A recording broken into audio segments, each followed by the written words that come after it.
correct? We have that direct flight to Frankfurt, which we've been promoting, direct flight. Okay, so... You know, I stood on the sidelines.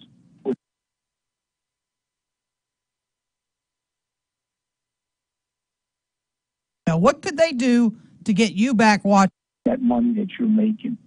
None of the thing for America. Eat some good from Germany. For America. Lieutenant Governor.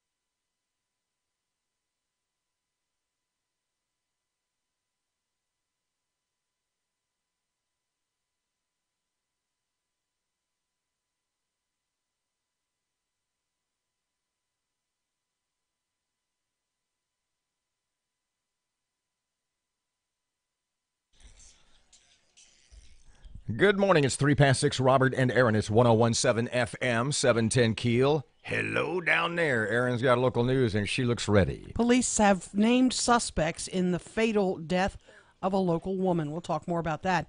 Job losses in the local medical world will have that, too.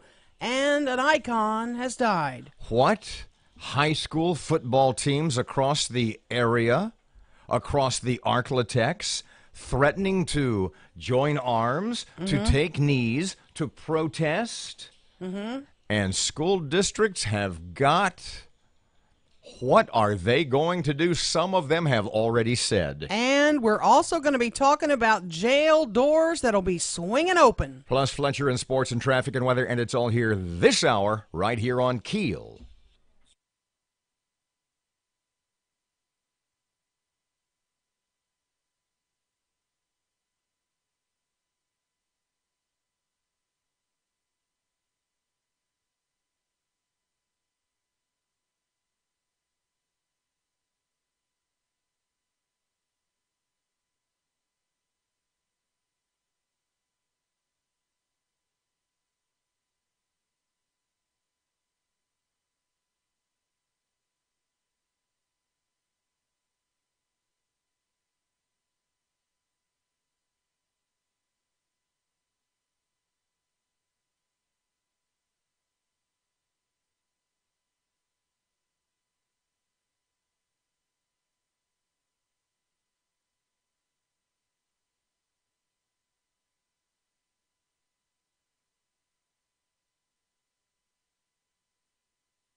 KEEL Morning Report.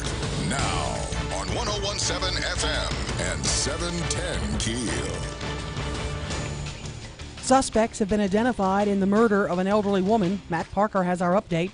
Roy Narcisse and Kiana Williams are wanted in the stabbing death of an 82-year-old Shreveport woman. According to police, the couple murdered Kathleen Cates in her East Washington Street home, then stole her car following the crime. The victim's tan-colored Honda Accord has not yet been located. Police are urging anyone with information to call Crime Stoppers at 673-7373. From 101.7 FM and 710 KEEL, I'm Matt Parker. Hugh Hefner dead at age 91. A statement from Playboy magazine says its founder died of natural causes at his home, surrounded by family.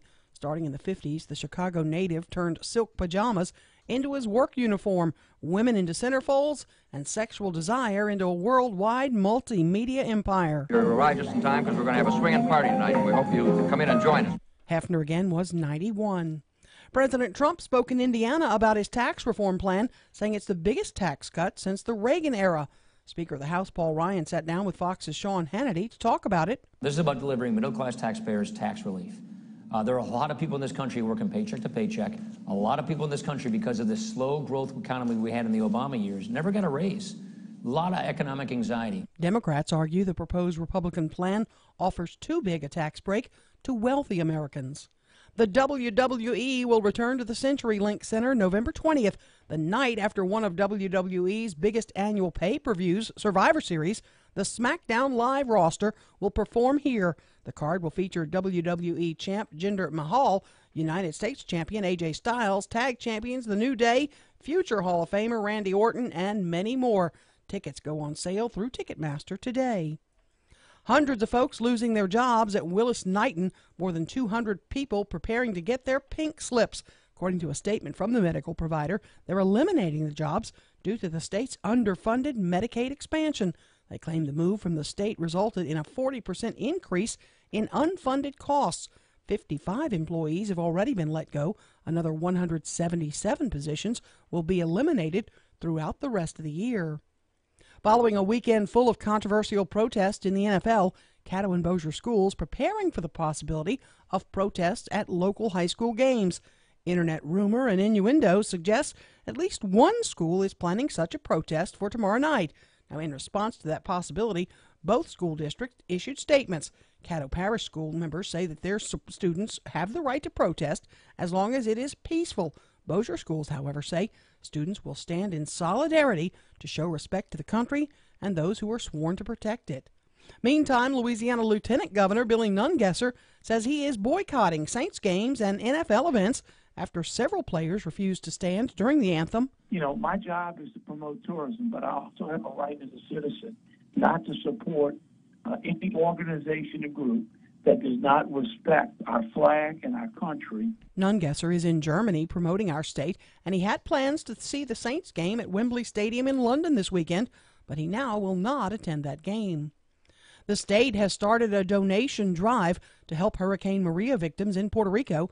Governor John Bel Edwards says Puerto Rican officials say the island is on the brink of a humanitarian crisis if help does not arrive. Mike Steele with Homeland Security says there's a list of collection sites on the governor's website. gov.louisiana.gov/Puerto Rico. You can check that link, find out where all the donation sites are at. If there's not one in your parish, maybe there's one in a nearby parish. And back to the NFL controversy for a moment. One youth league in Texas has decided to stay away from all the controversy. They will cancel the national anthem before all their games. Starting Saturday, the national anthem will not be allowed at youth games. That's according to leaders with the Cy-Fair Youth Sports Association in the Cypress, Texas area. Partly cloudy, could see some showers popping up late in the day. High about 92. Right now it's 74. I'm Erin McCarty on 101.7 FM and 710 KEEL.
Good morning. It's 101.7 FM and 710 KEEL. Traffic update starting us off Thursday. Here's Ruben.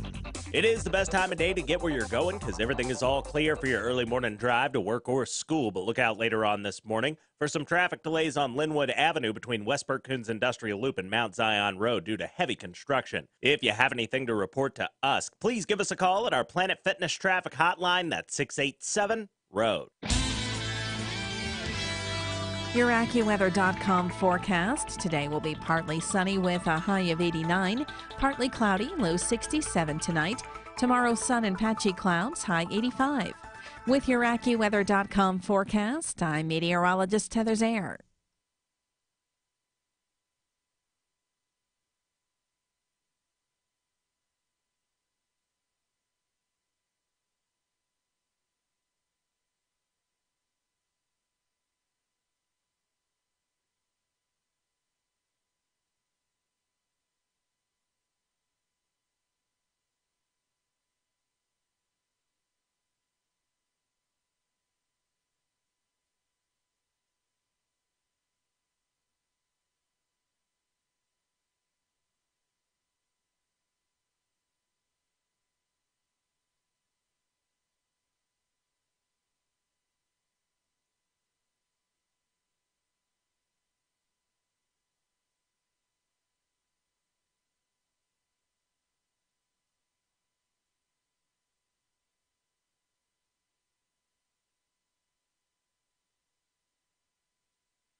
Good morning. It's 13 past 6 o'clock. Robert J. Wright and Erin McCarty. It's 1017 FM and 710 KEEL. The KEEL app sounds awesome, and it's a free download.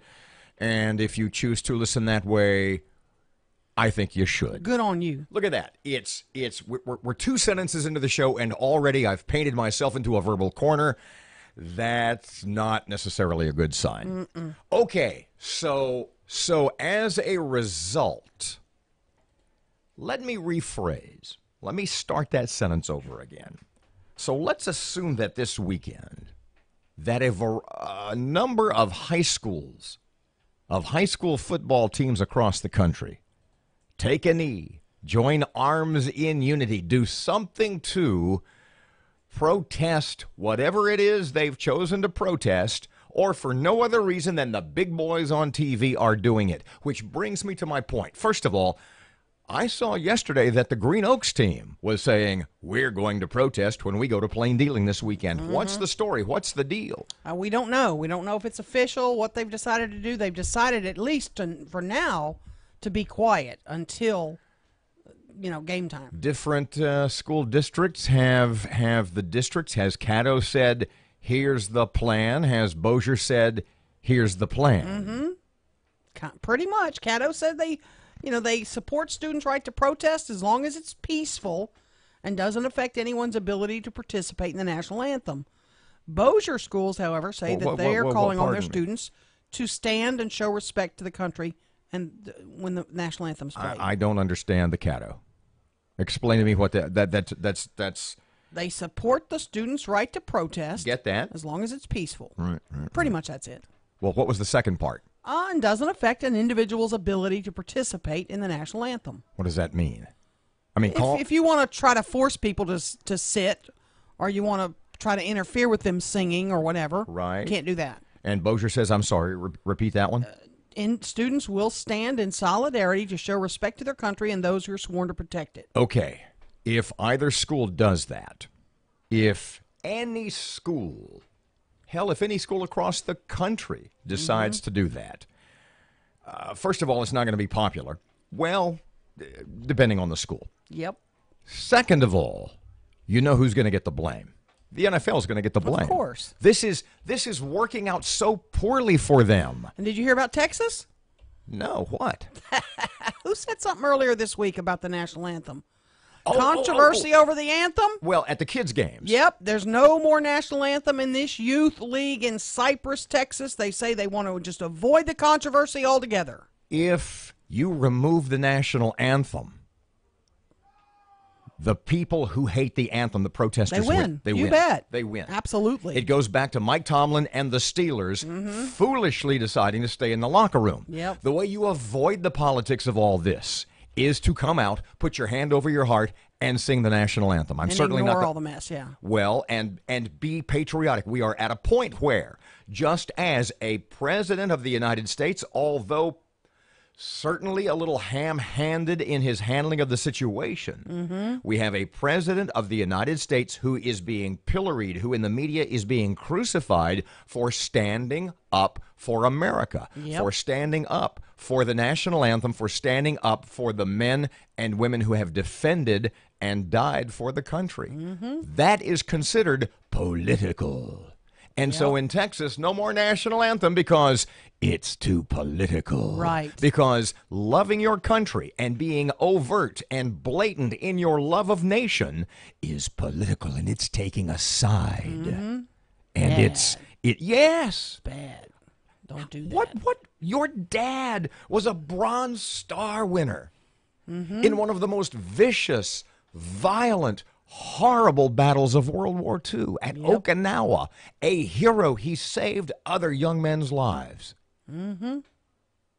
What do you think he would say about all this? I know that may be putting you on the spot. You know, that generation of guy, they're going to go about their business. He might not watch the games this weekend. He might say, you know what? I'll skip the games. Which brings us to I'll go rake the next. leaves. Which brings us to the next problem, and that's the NFL behind the scenes. I read about 5 articles last night that they are freaking out. Oh, yeah. This weekend, they're going to really see how many people abandoned them. Because I, as somebody who's like, whatever, I may not watch. All you watch is the replays, and you're considering not watching replays. You are the queen of NFL Red Zone. Oh, absolutely. I watch the games in high speed. I watch they now have a feature on my remote that I can watch it from big play to big play. Yes. And I have the games all recorded, all the ones I want. And then I just go from big play to big play. That's all I watch. And I may not do that. When football fans, when NFL fans are considering boycotting highlights. I'm even thinking about watching a Woody Allen marathon instead of the NFL. Boycotting highlights. How pissed off are you as a boycotting? I'm not even going to watch the replay this weekend. Yep. One of the fellas, one of the guys, one of the gals who is lining up on the side of the flag, on the side of patriotism, on the side of America, in my mind, is Lieutenant Governor Billy Nungesser. We chatted with him yesterday morning. If you missed that, the pull quote from Mr. Billy's interview was, "Makes me sick to my stomach." Yeah. If you missed that interview, that is coming up next. Right now, 19 past 6 o'clock. KEEL traffic. Here's Ruben. It is the best time of day to get where you're going because everything is all clear for your early morning drive to work or school. But look out later on this morning for some traffic delays on Linwood Avenue between Westport Coons Industrial Loop and Mount Zion Road due to heavy construction. If you have anything to report to us, please give us a call at our Planet Fitness traffic hotline. That's 687-ROAD. Your AccuWeather.com forecast. Today will be partly sunny with a high of 89, partly cloudy, low 67 tonight. Tomorrow, sun and patchy clouds, high 85. With your AccuWeather.com forecast, I'm meteorologist Heather Zaire.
Good morning. It's 101.7.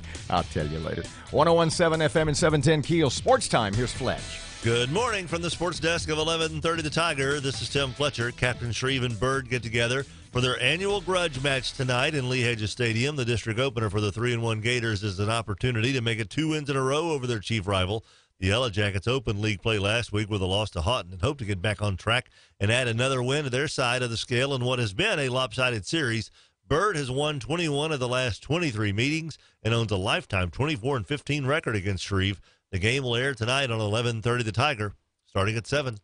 The Astros finished off a dominant series sweep of the Rangers with a 12-2 win over Texas in Arlington Wednesday night.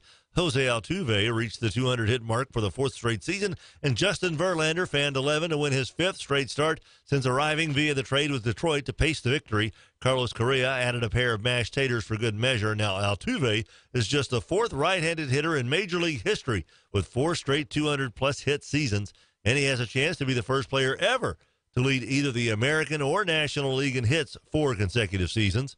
Also last night, the world champion Cubs wrapped up their 2nd straight division title with a 5-1 win over St. Louis, giving the Northsiders 3 straight trips to the playoffs for the first time since the 1906-08 seasons.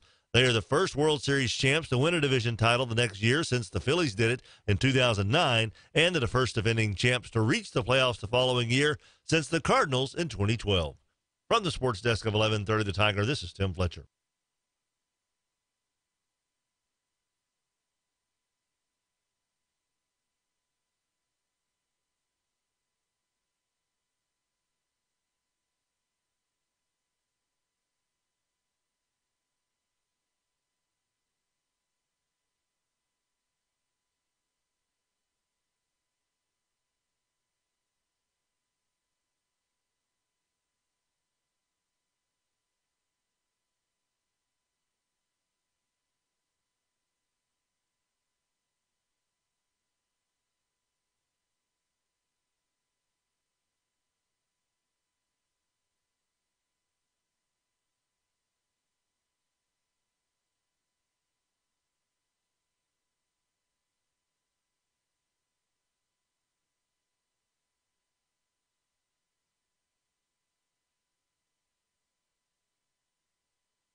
Twenty-four past 6 o'clock, 101.7 FM, 710 KEEL. Yesterday, in the midst of all this controversy about the NFL guys and the knees and the protests and the unity and all that stuff, we had a chat with Louisiana Lieutenant Governor Billy Nungesser.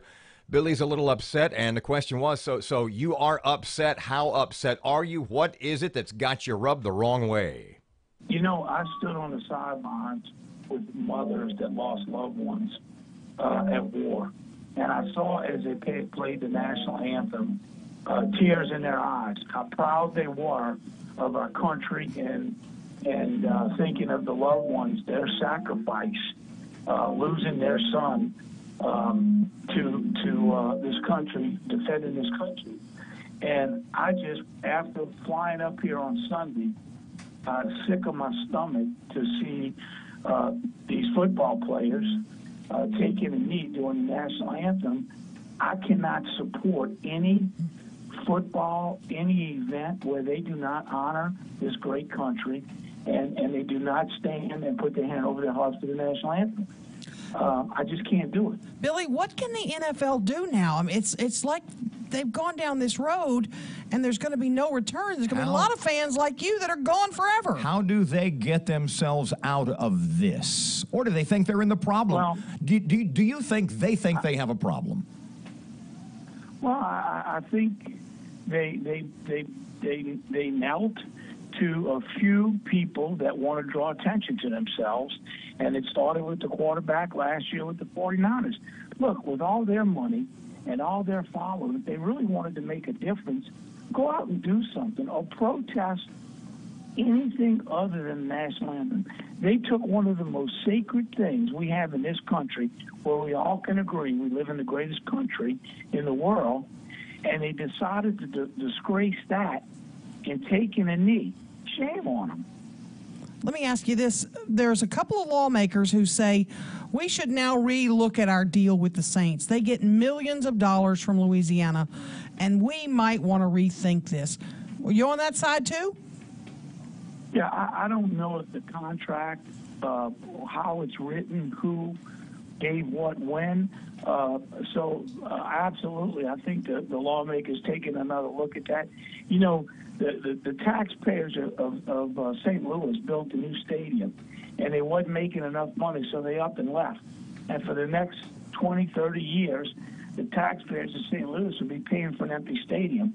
So it's no secret that the NFL is all about the mighty dollar. So will they stand if they're hurting the pocketbook? Possibly. But I can tell you, I will not buy anything with the NFL on it. I will not go to a game. And, my job is to promote tourism, but I also have a right as a citizen not to support any organization or group that does not respect our flag and our country. And they can say what they want. Words are cheap. Actions speak louder than words. And their actions are a disgrace to this country. And for them to say, well, I still love this country, but I'm taking a knee to an anthem, you can't have it both ways. Talk is cheap. And their actions show they have no respect for the national anthem. Mr. I'm going to kind of put you on the spot here, but you're a really good off-the-cuff, think-on-your-feet kind of guy. So I know you ought to have a pretty awesome answer. As a number of, and I will speak broadly here, a number of high school athletes, specifically football players across America, are watching the National Football League protests, the ones they've seen over the last couple of weeks. We have here in Shreveport a school that is planning an anthem protest of their own this weekend. If that team were in here, if you were in their locker room, Mr. Billy, if you were in their locker room, what would you say to them to try to talk them out of that? Look one of those mothers in the eye that lost her son. A son not much older than those young men. Lost them forever, fighting for this country. So they could have the right to protest and do anything they want. I would say if you really protest and know what you're protesting about, do it, but not during the national anthem. That's grandstanding. That's taking advantage of something that we hold very sacred in this country and using that as a platform. Get on your own platform. Do it on your own time. And get out and do something about whatever the hell you think you're protesting about. You know, one of the footballers saying he was protesting police officers killing black men. Well, there has been a few instances, but there's also been some police that through our justice system have been vindicated of the charges that they keep bringing up names as if those police officers were found guilty. So let's make sure we're being factual and not throwing cheap talk out there to where they think there's an outcry of police officers just beating up on people or killing people. Because the majority of all our law enforcement goes out there every day and keeps us safe. But for any protest, for any reason, whatever you think, do it on your own time, not during the national anthem. That's all I ask. Lieutenant Governor Billy Nungesser, one more question. What could get you back to the NFL? What could they do to get you back watching, back in the Superdome to watch the Saints? Stand up, respect our country, respect our flag, put your hand over your heart, and honor those that lost their life and those that are still serving in the military that gives you that right to play football and make that money that you're making. None of those guys taking the knees are deprived of anything. Quit grandstanding. Get up and do the right thing for America. 101.7 FM and 710 KEEL. Traffic and weather updates right now. Here's Ruben. I-20 westbound's got to clear all the way to Dallas right now, but look out later on this morning for some traffic delays on I-49 northbound near Kings Highway. If you have anything to report to us, please give us a call at our Planet Fitness traffic hotline. That's 687-ROAD. Your AccuWeather.com forecast. Today will be partly sunny with a high of 89, partly cloudy, low 67 tonight. Tomorrow, sun and patchy clouds, high 85. With your AccuWeather.com forecast, I'm meteorologist Heather Zaire.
The power of information.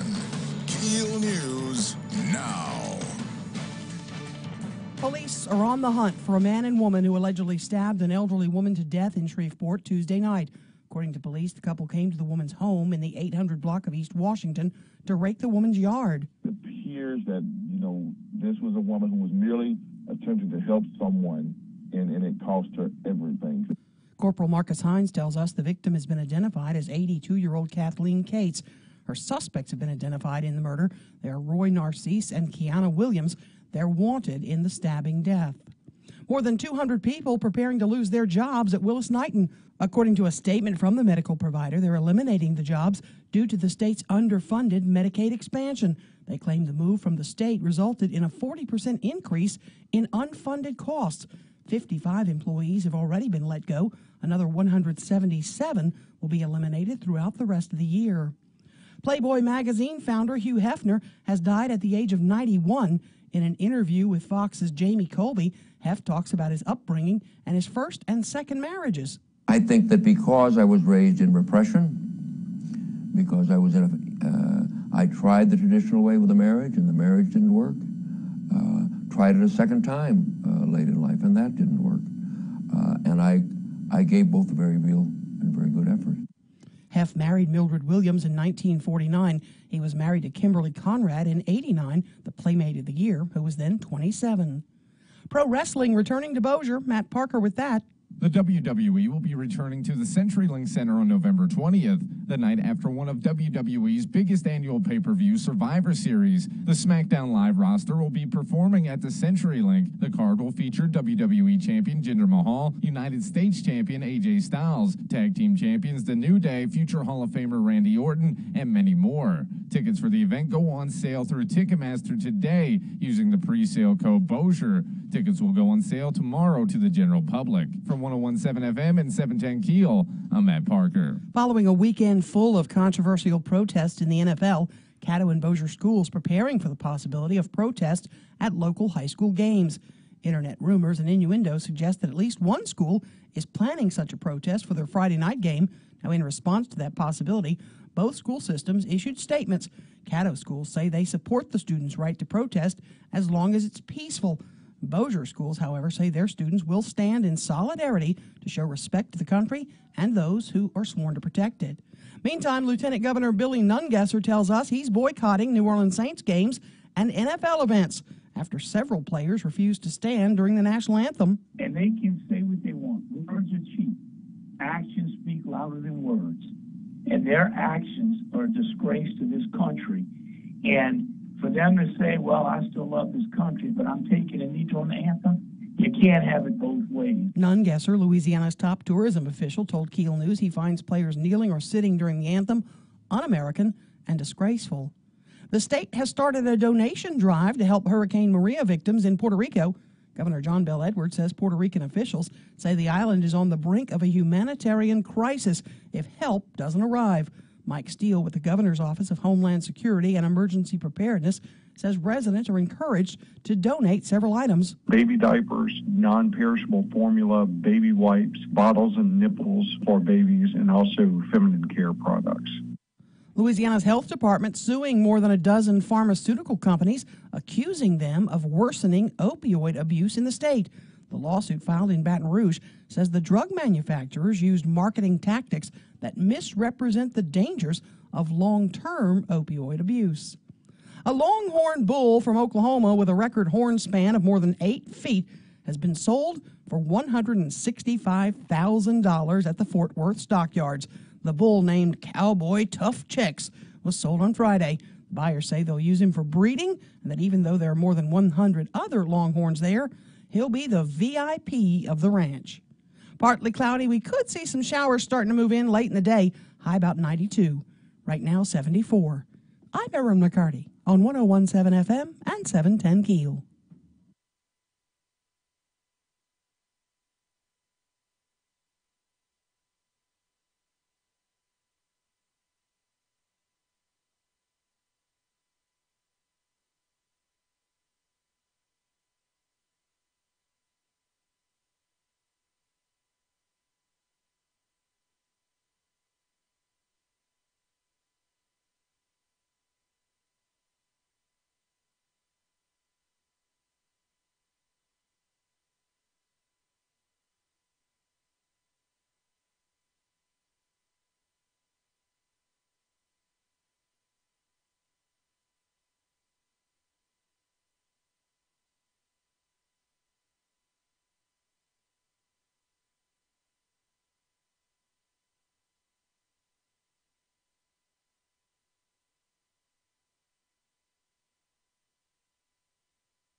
Okay, we've only got 15 or 20 seconds anyway. That's all I need. Well, no. Tell me about the God 101.7 FM, 710 KEEL. Someone killed Godzilla. What are you talking about? Shreveport had a famous Godzilla crossing sign in downtown Shreveport. You know, 900 block of Texas Avenue. I go downtown all the time. It was a major photo op stop. And I don't recall ever...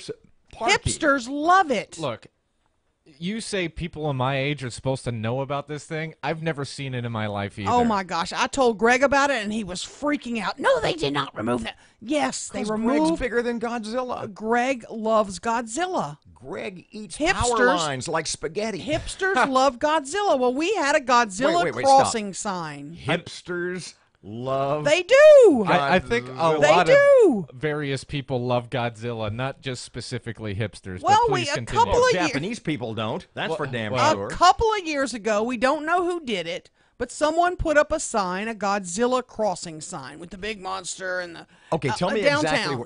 exactly where. 900 block of Texas Avenue. Oh, I don't do... Just west of downtown.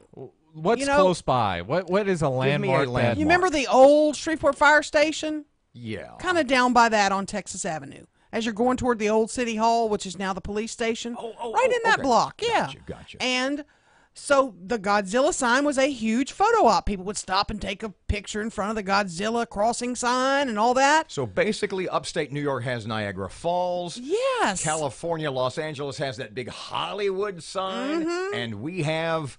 Godzilla. It was a little effort by someone to make downtown feel a little hip and cool and all that kind of stuff. Well, what was that song, Go Go Godzilla? I guess Godzilla's finally gone. What happened to it? Well, I got emailed some pictures of a crew taking down the Godzilla sign. And so I said, who is this crew take? Well, I talked to the mayor. They don't know. Brian Crawford, the CAO, we don't know who's doing that. Brian, big Godzilla fan. Liz Swain, Downtown Development Authority. Well, she's more...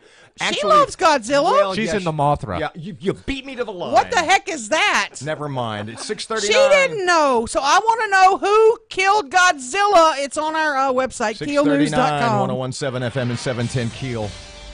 Liz loves Mothra.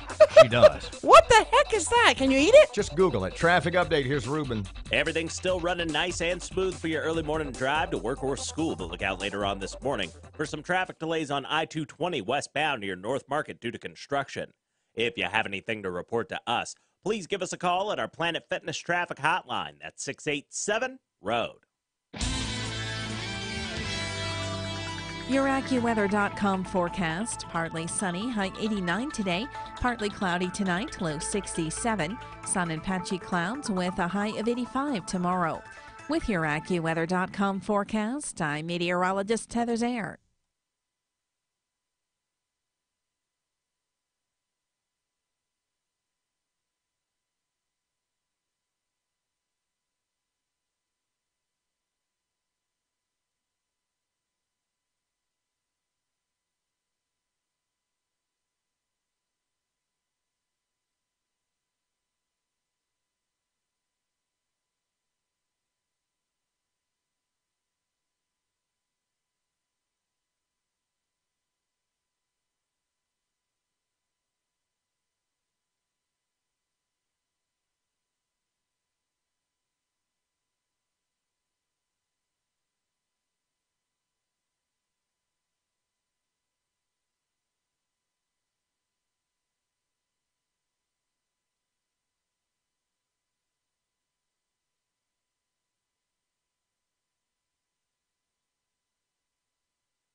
It is 642, 1017 FM, 710 KEEL. The Shreveport Security Systems text line is bright and shiny. It's 318-392-1884. You looked up a picture. You looked at a photo It's a butterfly. of Mothra. Nice, pretty butterfly. There was. I like it. What was your favorite of all those? My favorite of that era, monster movie of that era, is there was a movie about big spiders called Them. That's and good. I think it's Richard Denning, and I think James Arness, later Matt Dillon on Gunsmoke, was in that. Richard Denning, I don't know if you're going to even remember because you're an old TV guy. I love all that stuff. If you watch the original Hawaii Five-0, Richard Denning, in the one with Jack Lord, was the governor of Hawaii. He played the governor of Hawaii. Yeah, that's Richard Denning. Wow. And I want to play later because it's such an awesome noise. I'm sure we can find it on YouTube. The spiders are approaching noise. Ooh. And God. It'll be awesome. Okay. Okay, speaking of not so awesome. No, not so awesome. Erin's head in her hands yesterday. Well, Wow. start from the beginning because how much... I got another tipster. I got to ask you this. How much of your conversation, not the one with this secret source, you can say everything there, but how much of your conversation with the actual DOC people can you relate to the audience? Pretty much everything. Okay, this may kind of, like the right hand doesn't know what the left hand is doing, or we know what's going on, but we just kind of... how'd you get it? Or it in this case is to our advantage to act befuddled. No, I didn't act befuddled. No, I mean them. Oh yeah, that could be. I don't know, that Erin. could be it. I That don't could know. be it. I'm mystified by how that happens. This is what I don't get.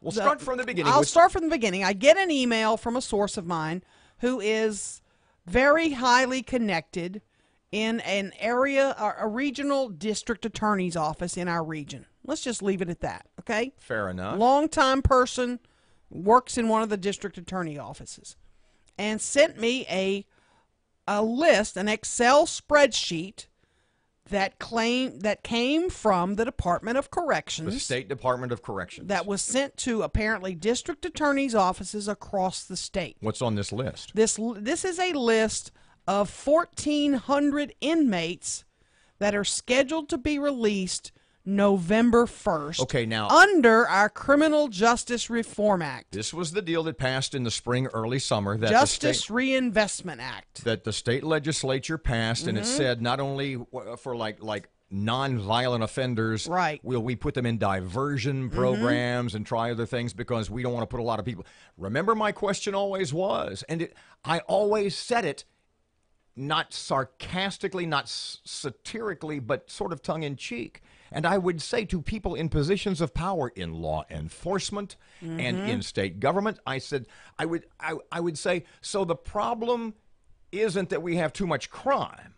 It's that we're putting too many people in jail. And they would go, yes. And I would go, no. So now, as part of this, What's it called again? Justice Reinvestment Act. More than 1,000 quote unquote nonviolent criminals across the state in state prisons are due to be released. Well, they're not all state prisons. Like the Caddo lockup is on the list. There's a bunch of them. Now, but they're facing state charges. Keep going. So I start thinking, who can I talk to about this? So I sent our district attorneys a request for interviews. James Stewart in Caddo is not available today. Skylar Marvin will talk to us at 7:10. That's the Bossier guy? Yep. Bossier Webster. And then I thought, you know what? I'm going to go to the head of corrections, and let's see if I can get Jimmy LeBlanc on, who's the head corrections guy. And so I called. He's been on with us before. Yeah, he's a good guy. I mean, he was a former state lawmaker. So I called his PR people, to set it up, and told them what I had and what I was looking at. Well, where'd you get that? Was the first question. Well, I can't tell you that, and I've got it. It's from a very good source, and I want to. Excuse me. You call the department that sends out the list. Yeah. Mm-hmm. And the department that sent out the list asked you where you got the list. Of course. I mean, that's typical. And they know I'm going to say, no, I'm not telling you. Okay, go ahead. I'm telling you where I got the list. This gets better, I think. Well, then I said, there's 1,400 names on this list, and I'm curious, is this, who's going to be able to comment about this? I mean, we knew that we were going to release inmates. Somebody needs to step up and say, yeah, this is happening. It's coming. And here's how we chose. And here's the system. Here's what we picked. But instead said, that's really not kind of how it's working. This is just a list of people that possibly could be released. They may still have to go before parole boards and all that. The Department of Corrections, who sent out the list of criminals to be released, says to you, well, this isn't the final list. There's another phase or two they have to go through before they get and you said, but go ahead, please. But I got this list. It was a list sent to DAs, preparing them for these guys being on the street. And but the DOC is telling you that's not a final list. Well, they're not all. They may not all be released on November 1st. That this may not be the full. This may not be. There may everybody. be more. Oh, yeah, there may be more. I don't know. But, it boils down to the list is searchable, and it's at KEELnews.com. And if you know an inmate or your parish, you can search. And by the way, it's based on our district courts. So, like Caddo is District Court 1. Webster Bossier is 26. Pardon me. We've got about 15 seconds. Mm-hmm. And this was supposed to be nonviolent offenders. Here's my problem with that. You got 20 seconds. I looked about 10 of them up. One of them is a guy in Caddo who has a violent history, aggravated battery, armed robbery, resisting an officer, and he's on the list to be released. How? We will talk about this more just after 7 o'clock. It's 101.7 FM and 710 KEEL traffic update. Here comes Ruben. Everything's still running nice and smooth for your early morning drive to work or school, but look out later on this morning for some traffic delays on I-220 westbound near North Market due to construction. If you have anything to report to us, please give us a call at our Planet Fitness traffic hotline. That's 687-ROAD. 650, your money now. Hotline, that's 687-ROAD. 650, your money now. I'm Jennifer Kishenko with your money now.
It is 8 away from 7 o'clock, 101.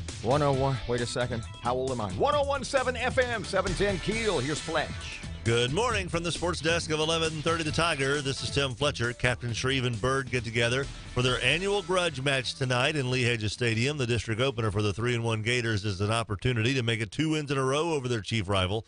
The Yellow Jackets opened league play last week with a loss to Houghton and hope to get back on track and add another win to their side of the scale in what has been a lopsided series. Bird has won 21 of the last 23 meetings and owns a lifetime 24-15 record against Shreve. The game will air tonight on 1130 The Tiger, starting at 7. The Astros finished off a dominant series sweep of the Rangers with a 12-2 win over Texas in Arlington Wednesday night.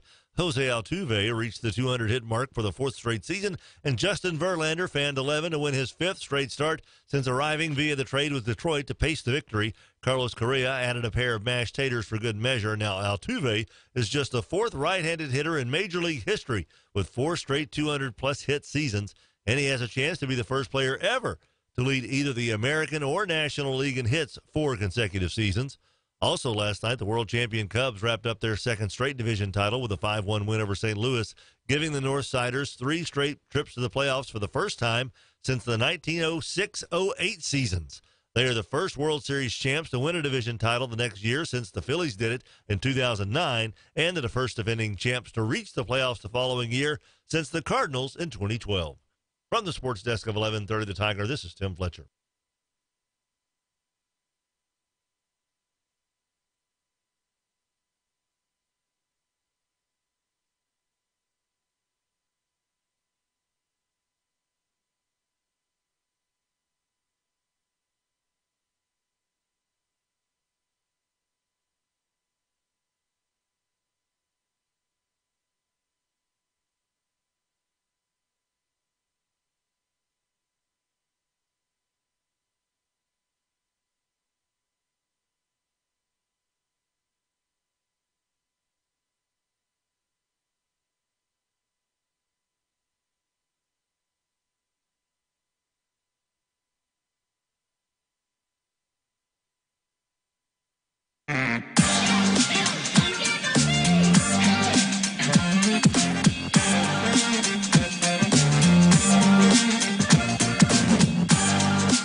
Gentlemen, science has agreed that unless something is done and done quickly, man as the dominant species of life on Earth will be extinct within a year.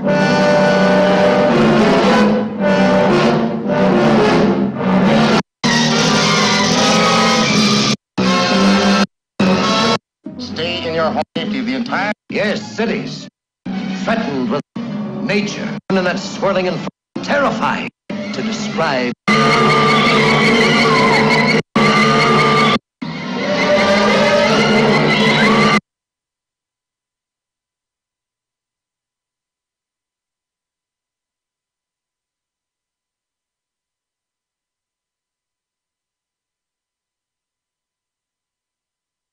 Let me see. We got about 45 seconds. 101.7 FM, 710 Keel, Robert and Erin. Okay, so my favorite really creepy 1950s, because I understand, when I saw these movies, they were new, okay? Mm-hmm. So have you seen the movie I'm talking about? I have. I watched it on Netflix or somewhere one night. It's called Them. Remember, understand that all these movies from the 50s with monster giant fill-in-the-blank, snails, we're being attacked by escargot, spiders, it's all because of atomic experiments and nuclear test blasts. So you have the sound of the spiders. I do. From the movie Them, which is like mid to late 1950s.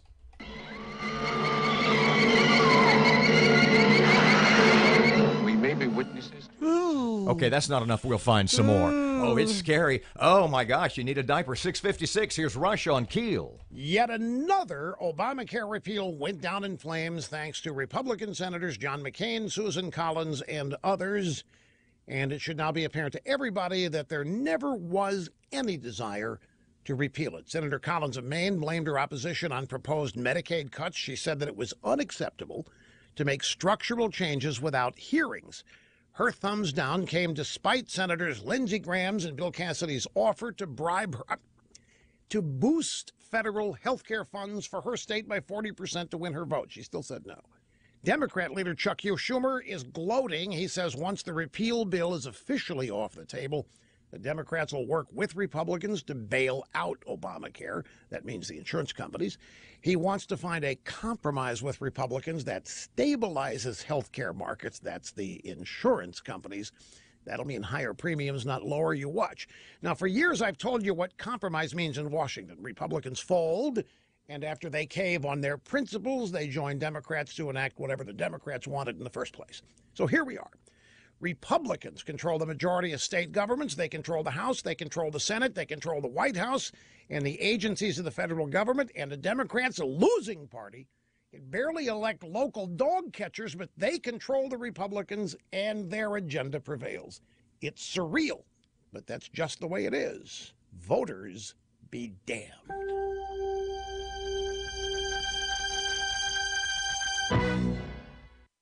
It is an honor and privilege to own land. Caring for land has its own cost. So my good friends at Mahindra are lessening the burden on landowners by offering the biggest savings of the year during the Mahindra Inventory Clearance Sale. That's right, you can enjoy special cash back and savings on the toughest tractors and utility vehicles on Earth. And every penny you save on your Mahindra can be invested right back into your land. It's really the most affordable way to care for the land you love. Get a new tractor or UTV at a rock-bottom price, plus the industry's best warranty. It's a win-win.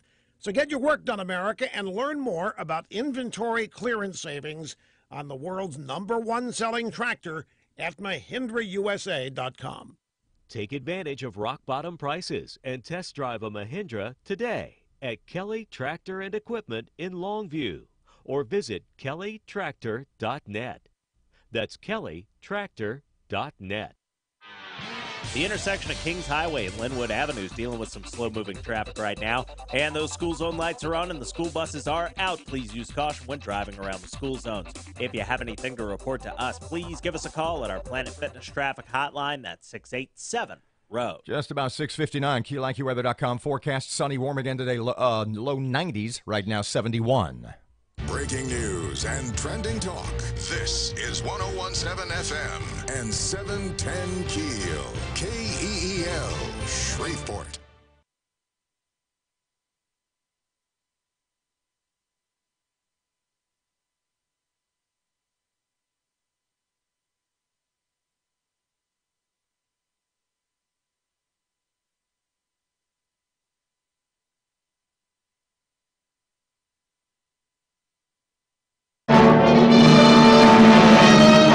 Prophecy come true, and the sudden and dark creation of the earth. Below, all are deadly errors. Here is a wild headlong.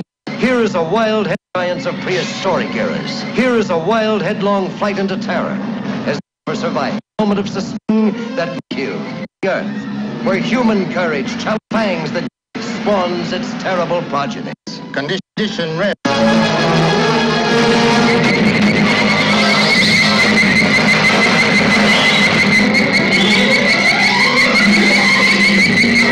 Is there any type of gas we could use?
Robert J. Wright, Erin McCarty, 3 past 7 o'clock, 101.7 FM and 710 Keel. Erin's got local stuff in just a moment. Suspects have been identified in the murder of an elderly woman. We'll tell you more about that.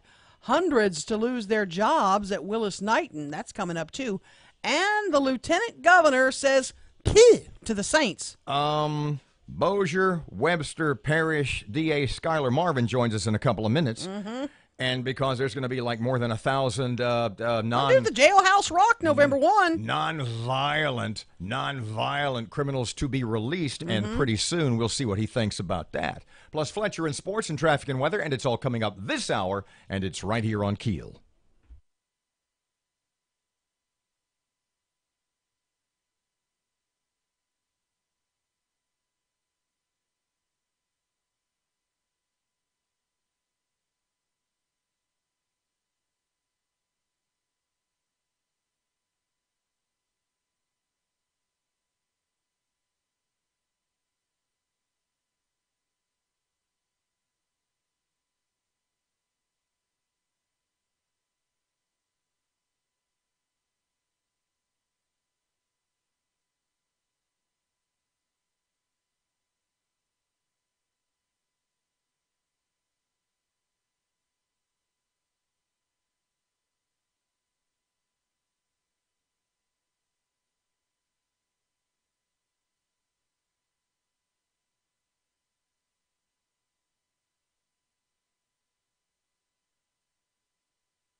The KEEL Morning Report, now on 101.7 FM and 710 KEEL. Suspects have been identified in the murder of an elderly woman in Shreveport. Roy Narcisse and Kiana Williams are wanted in the stabbing death of an 82-year-old Shreveport woman. According to police, the couple murdered Kathleen Cates in her East Washington Street home, then stole her car following the crime. Corporal Marcus Hines tells us the couple came to the woman's home on East Washington to rake her yard. 82-year-old Kathleen Cates was apparently stabbed several times. He says detectives will find the suspects. The residents who knew her in that area, you know, they're concerned, and we're equally concerned, and we're not going to stop. We're not going to rest. We are not going to give an inch until we locate those persons responsible for, again, for stealing the life of this woman. The victim's tan-colored Honda Accord has not yet been located. Police are urging anyone with information to contact Crime Stoppers at 673-7373. Bossier firefighters responded to the Microtel Hotel off Airline Drive in reference to an electrical odor inside the building. No fire was found. All units got out okay.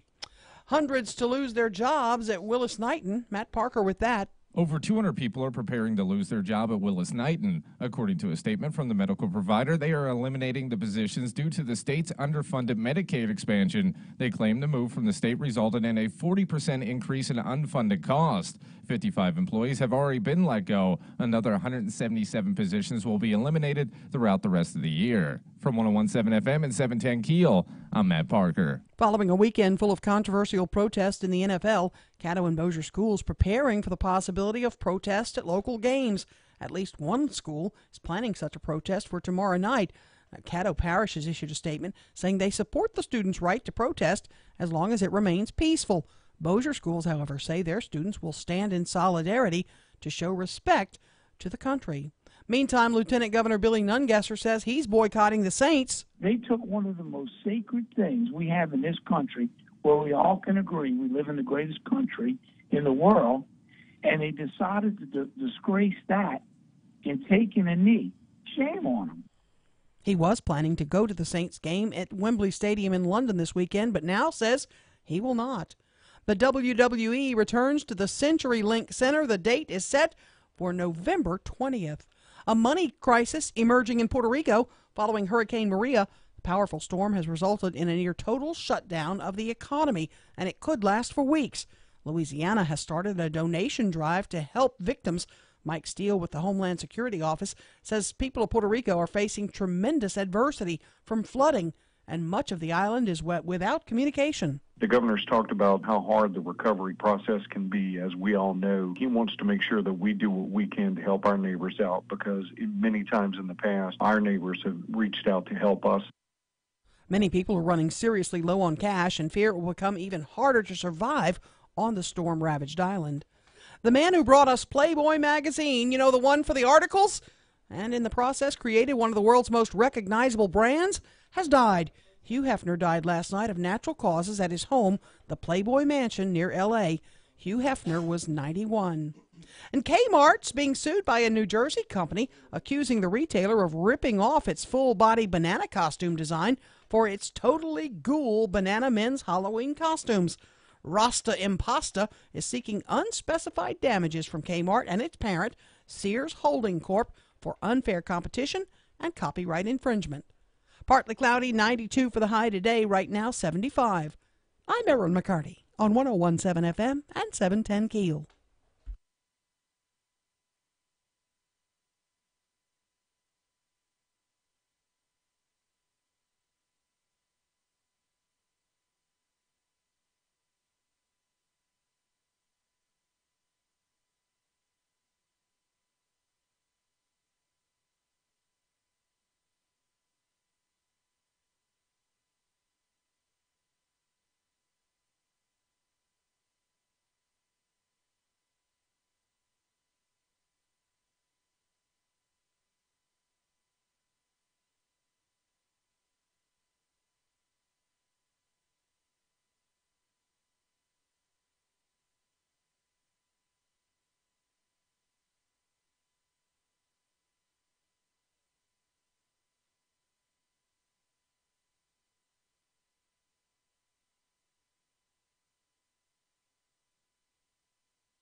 .101.7 FM 710 KEEL. Win cash back again today on the website at keelnews.com. Your winning word today is clock, as in, like CLOCK. Log in. You don't have to log in. Go to the KEEL website. You could win up to $5,000. In the meantime, traffic update. Here's Ruben. The intersection of Kings Highway and Linwood Avenue is dealing with some slow-moving traffic right now. And those school zone lights are on and the school buses are out. Please use caution when driving around the school zones. If you have anything to report to us, please give us a call at our Planet Fitness Traffic Hotline. That's 687-ROAD.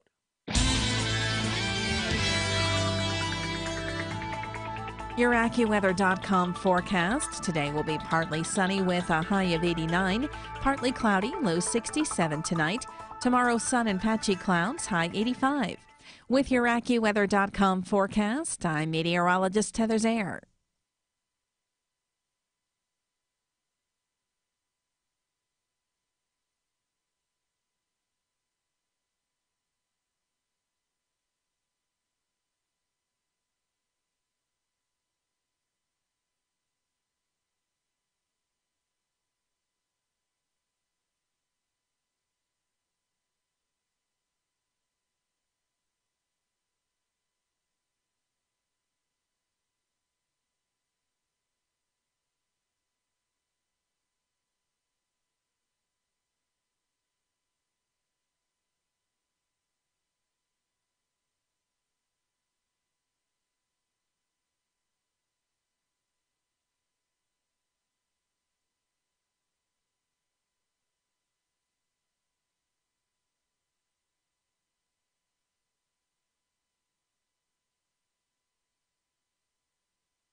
Good morning. It's 13 past 7 o'clock. Robert J. Wright and Erin McCarty, 1017 FM and 710 Keel.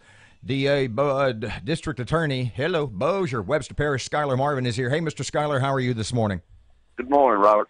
Okay, I'm going to frame this one way, and you can answer any way you want. More than 1,000 guys getting ready to get out of jail. All of them deserve a second chance. None of them threats to society, right? Well, if you believe that, I got some property or a bridge I want to sell you in Arizona. So you're not too high on this plan. What do you think? What do you know?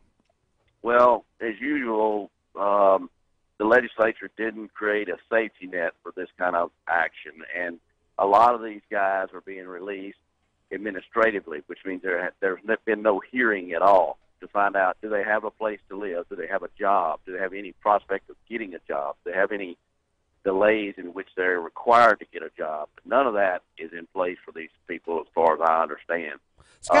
Schuyler, you've seen the list, I guess.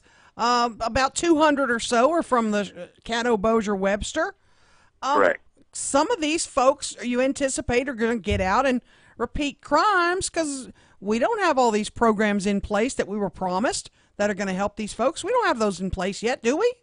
No, absolutely not. And that's what I spoke yesterday to a chamber group, and that's one of the things I talked about. This whole thing was called the Reinvestment Task Force, and it was put in place to find nonviolent offenders. And before that task force ever met the first time, they adopted a plan that was like a template, if you will, from a very liberal think tank group that included not only violent offenders but sex offenders to release them early. And so they got off track almost from the beginning, and they talk about this being a bipartisan, widespread panel of experts that served on this task force. Well, of all the 50-odd people that were on this task force, there was one DA, just one. Not you, huh? Mr. Schuyler, wasn't me. What was the criterion for the release? Well, there were some parole officers, there were some retired judges, there were some retired legislators and things like that. But and there are a lot of social workers, as you would expect. But the whole, to let somebody out of prison on parole, which is not, required under the Constitution or any law or anything, what are you going to do with them? If you don't have a safety net in place to say, okay, well, can this person work? Can this person go be a productive member of society? I don't have a problem with that concept if that's the case. But if you're just going to let them out saying, we believe you've been here long enough, we've not done any, sophisticated testing on you or anything like that. And as a DA, I want to know, does this guy did he behave himself in prison? Can he play by the rules? Or was he in 17 prison fights? That's the kind of thing that we're interested in, to where I can say, okay, well, this guy probably does deserve a second chance. Mr. Schuyler, do you think this was a program that sort of, from its inception, let me think how I want to phrase this, put the cart before the horse, in the sense that they sat down and said, we are going to release a lot of people from prison, and we will make the law and eventually mold the rules to fit our end game? Morphed is the word that the DAs use. It just got morphed into including violent prisoners, sex offenders, and things like that. And at the end of the legislative session, when the DAs stood up and said, enough's enough, we're willing to give, if you think, right now the penalty for burglary is 0 to 12 years, which means a judge can continue you first, second, third offender, whatever, it's 0 to 12 years. Well, if you as a legislator think, well, 12 years is a little too stiff a sentence for a burglar, I think 10 is more appropriate.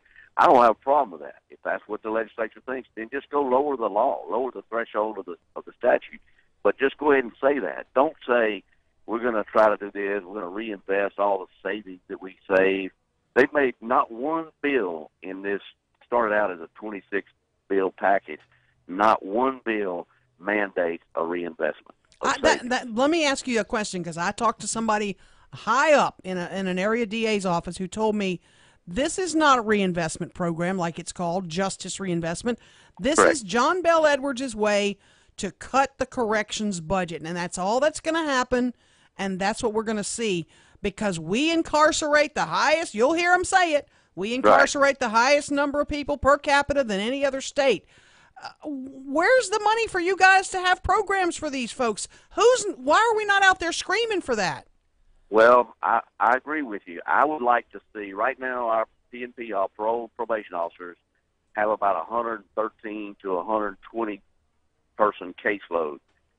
What they're supposed to have, according to the best practices nationally, is around 50, 52, 55, somewhere around there. Wow. So they've already got more than double. Now we're going to release just a truckload of these people from prison with absolutely no way to supervise them, no possible way do we have enough probation officers. So if you're going to do what they're doing, go hire 20% more parole officers and put them out there to go check on these people every day and see what they're up to. Skylar, we're talking to Skylar Marvin, the DA in Bossier Webster parishes. I just did a quick check of 10 that are coming out in Caddo Bossier.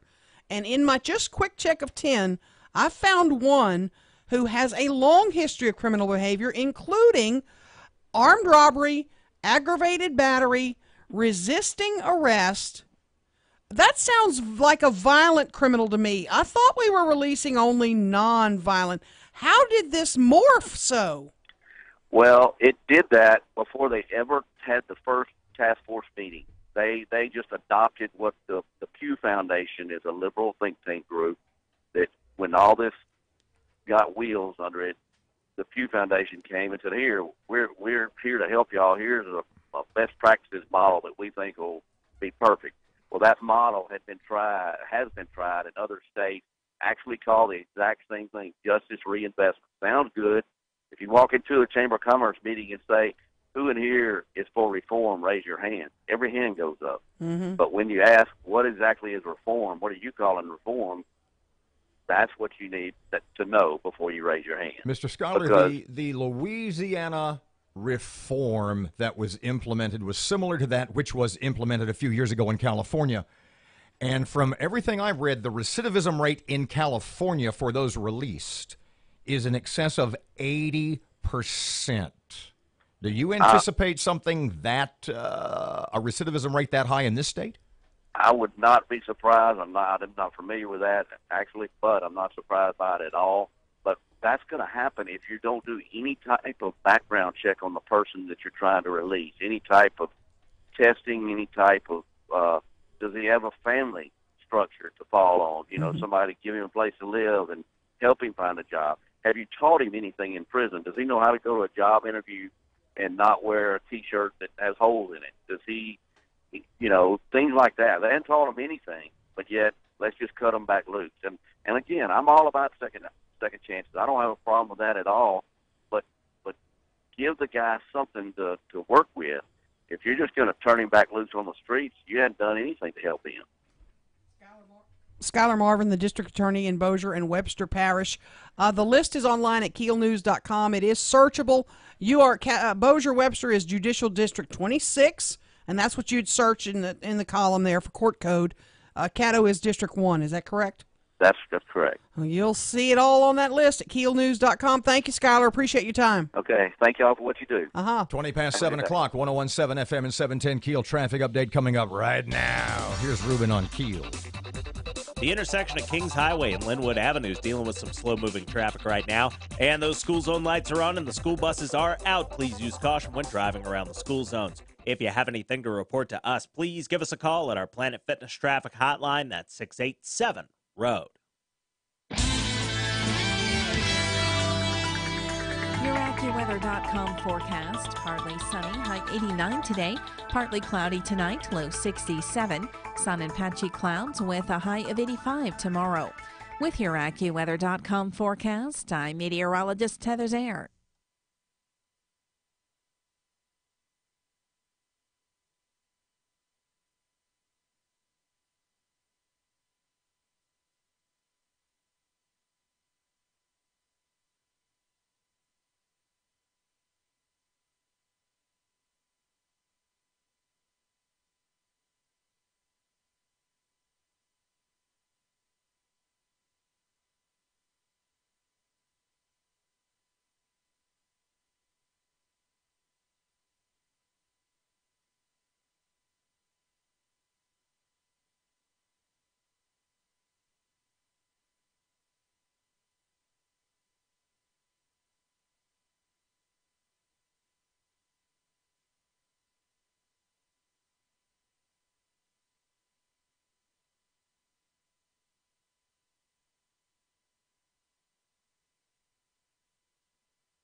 23 past 7 o'clock. KEEL Sports. Here's Fletch.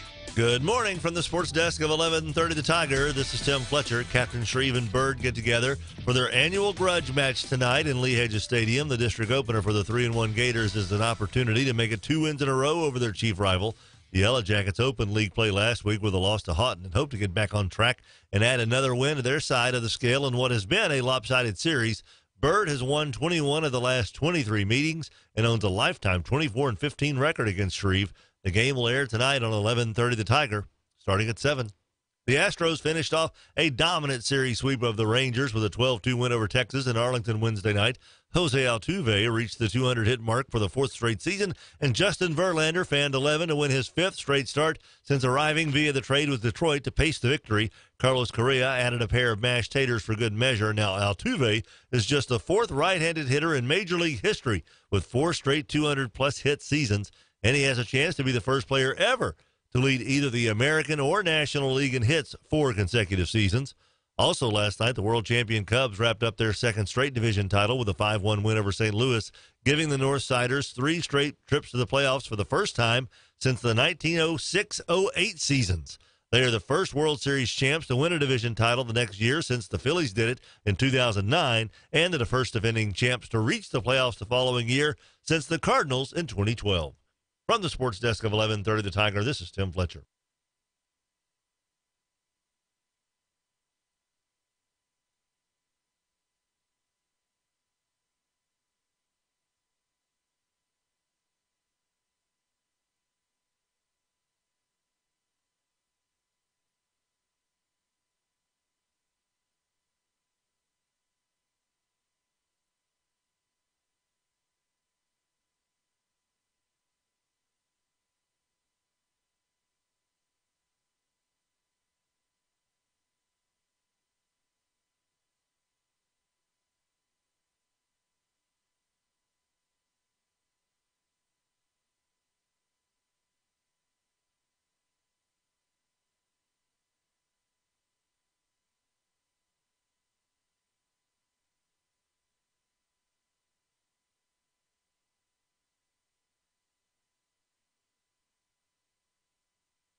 Twenty-six past 7 o'clock, 1017 FM, 710 KEEL. Robert and Erin, yes'm. Got unconfirmed reports now that the 2 people accused of murdering the Shreveport woman have been caught in Texas. We're trying to confirm that.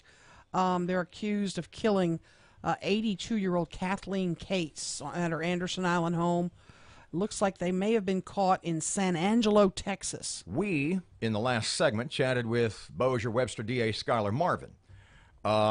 I'm not going to say he's not a fan of the prisoner release program, but he thinks it has certain shortcomings. Is that fair? Mm-hmm. So, tell everybody, once again, if they missed it in the 6 o'clock hour, about how this list, and it's at keelnews.com, of the 1,000-plus prisoners about to be released came into your hands, and your conversation with the State Department of Corrections yesterday. Yeah, I got this list. It's 1,400-plus inmates that are going to be released November 1st. About a month away, folks.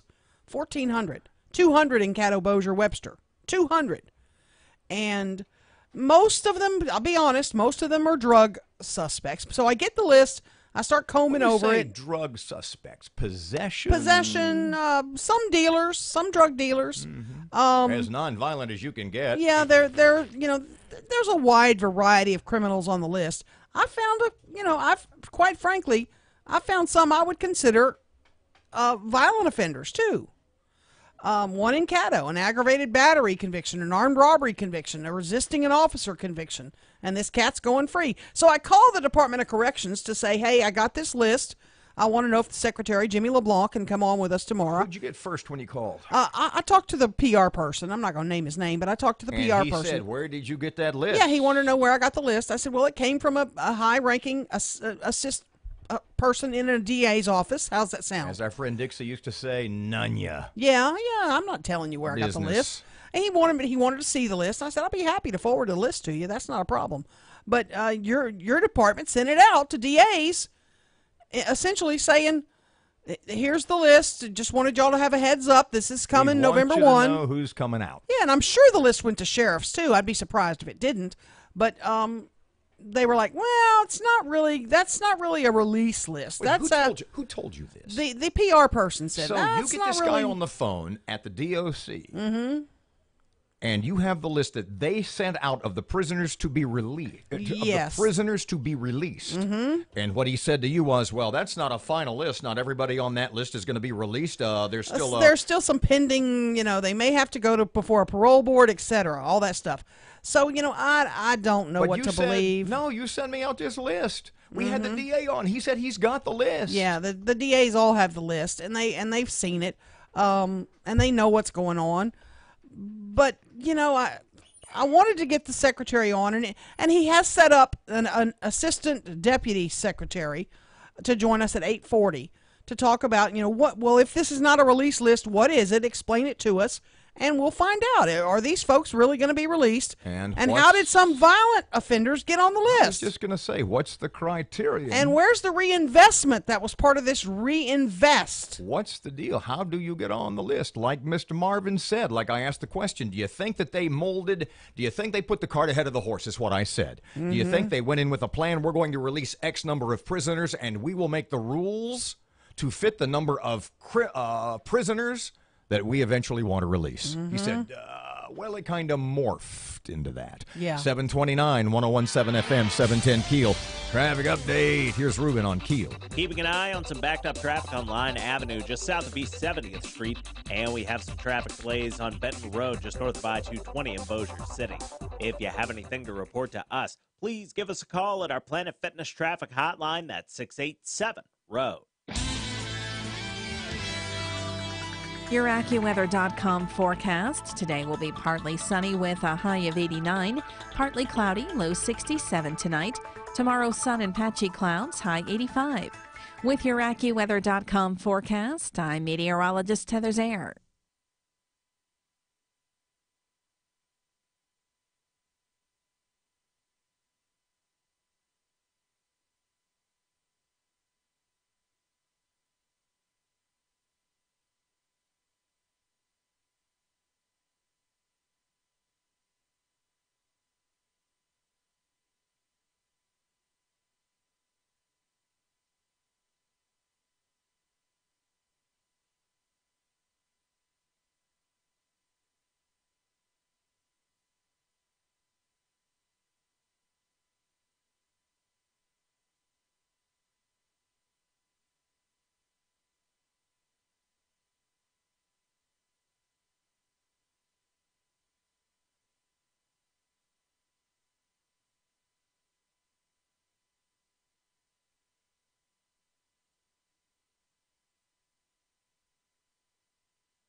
The power of information.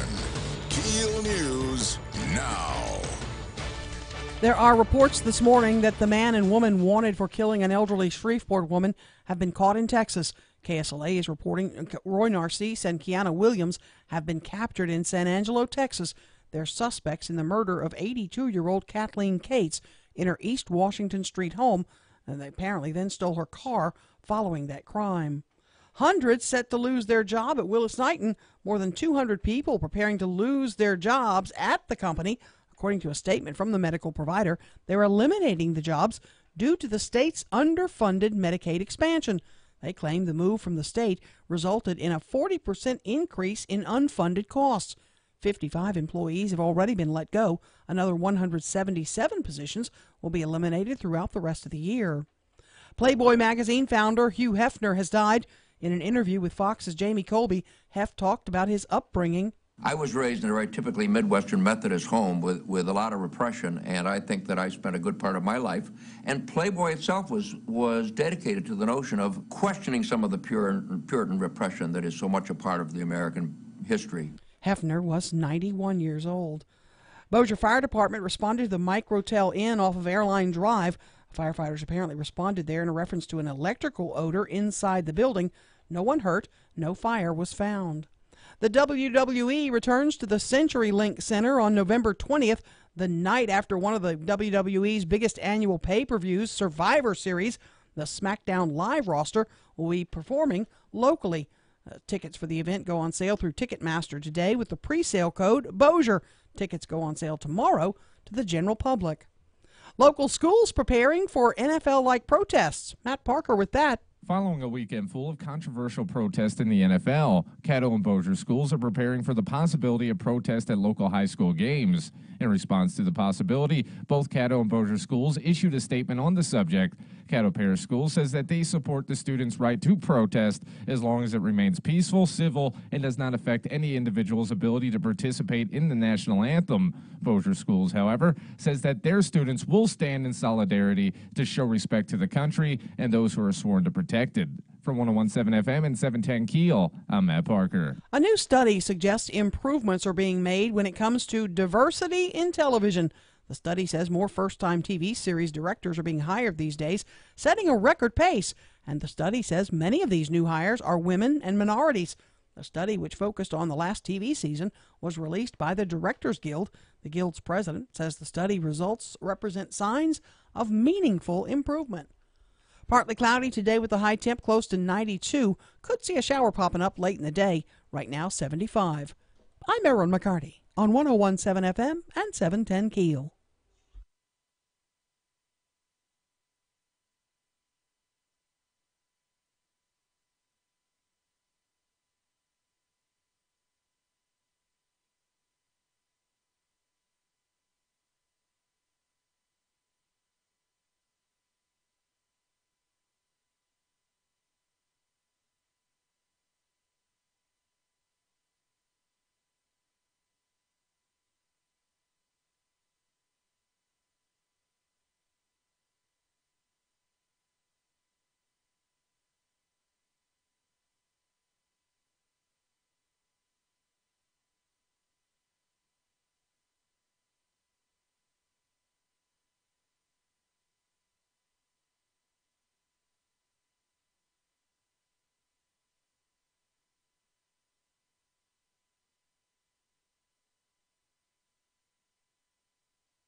Is that the Macarena, or is there a sudden flea infestation in the studio of which got I am? ants in my pants, make me want to do the dance. Well, those poor ants. 737, it's 101.7 FM and 710 KEEL. Robert and Erin. Poor Hugh Hefner. He was just repressed. That's what he said in that soundbite. Yeah, poor darling. Repression is part of American history. You know, he said, I grew up in a Methodist home and I was repressed. Maybe, Hugh, that's called right and wrong. Yeah, maybe. Maybe that's called rules. Look, every time I see something like that, you know who Jay Moore is, the comedian? Yes. He was, for those of you who don't know, he was sort of in the Jerry Maguire movie with Tom Cruise. Mm-hmm. He was sort of the Tom Cruise antagonist in that movie. Okay, he was got sort it. of the sleazy, greasy, oily agent, Mr. Squirrely guy in that movie. And he was on, and this was, remember when Joy Behar had her MSNBC show, a nighttime show. Mm-hmm. Joy Behar's on The View. For that 2 weeks, yeah. It may have been an hour. And the point was that he was on her show one night because Joy came up. Joy Behar, if you don't know, came up as a stand-up comedian. Sure. And she still has her fingers, her tentacles in that business, and she's evidently friends with Jay Moore. And at one point in the interview, Joy Behar, she sort of gets antagonistic toward Jay Moore and wants to know more about his conversion to Catholicism. And she starts, how could you do? I mean, literally, she's busting him up. Jeez. Like, how could you do this? What were you thinking? What's wrong with you? And she looks at him and says, and he says, it's really like one of the best things, if not the best thing I ever did. And she looks at him and says, but all those rules. And she says it just like that. Oh, my. And he says, Joy, those rules are called right and wrong. Yeah. And I embrace them. 739, 1017 is, I'm so repressed. Oh, boy. 739, 1017 FM, 710 Keel traffic update. Here's Ruben. Greenwood Road and Hearn Avenue is dealing with some slow-moving traffic right now, and we have some traffic delays on East Kings Highway and Swan Lake Road in Bossier City. If you have anything to report to us, accidents, hazards, or closures, give us a call at our Planet Fitness traffic hotline. That's 687-ROAD. Your AccuWeather.com forecast. Today will be partly sunny with a high of 89, partly cloudy, low 67 tonight. Tomorrow, sun and patchy clouds, high 85. With your AccuWeather.com forecast, I'm meteorologist Heather Zaire.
Okay, need your help, need your undivided attention because I need your opinion, your my wisdom. Thank you. Thanks, you Not bet. the first word I was looking for, but it was as good a segue as It'll any. work. 741, it's 1017 FM, 710 Keel. Robert J. Wright and Erin McCarty. The Keel app is a free download, as I say. Sounds awesome.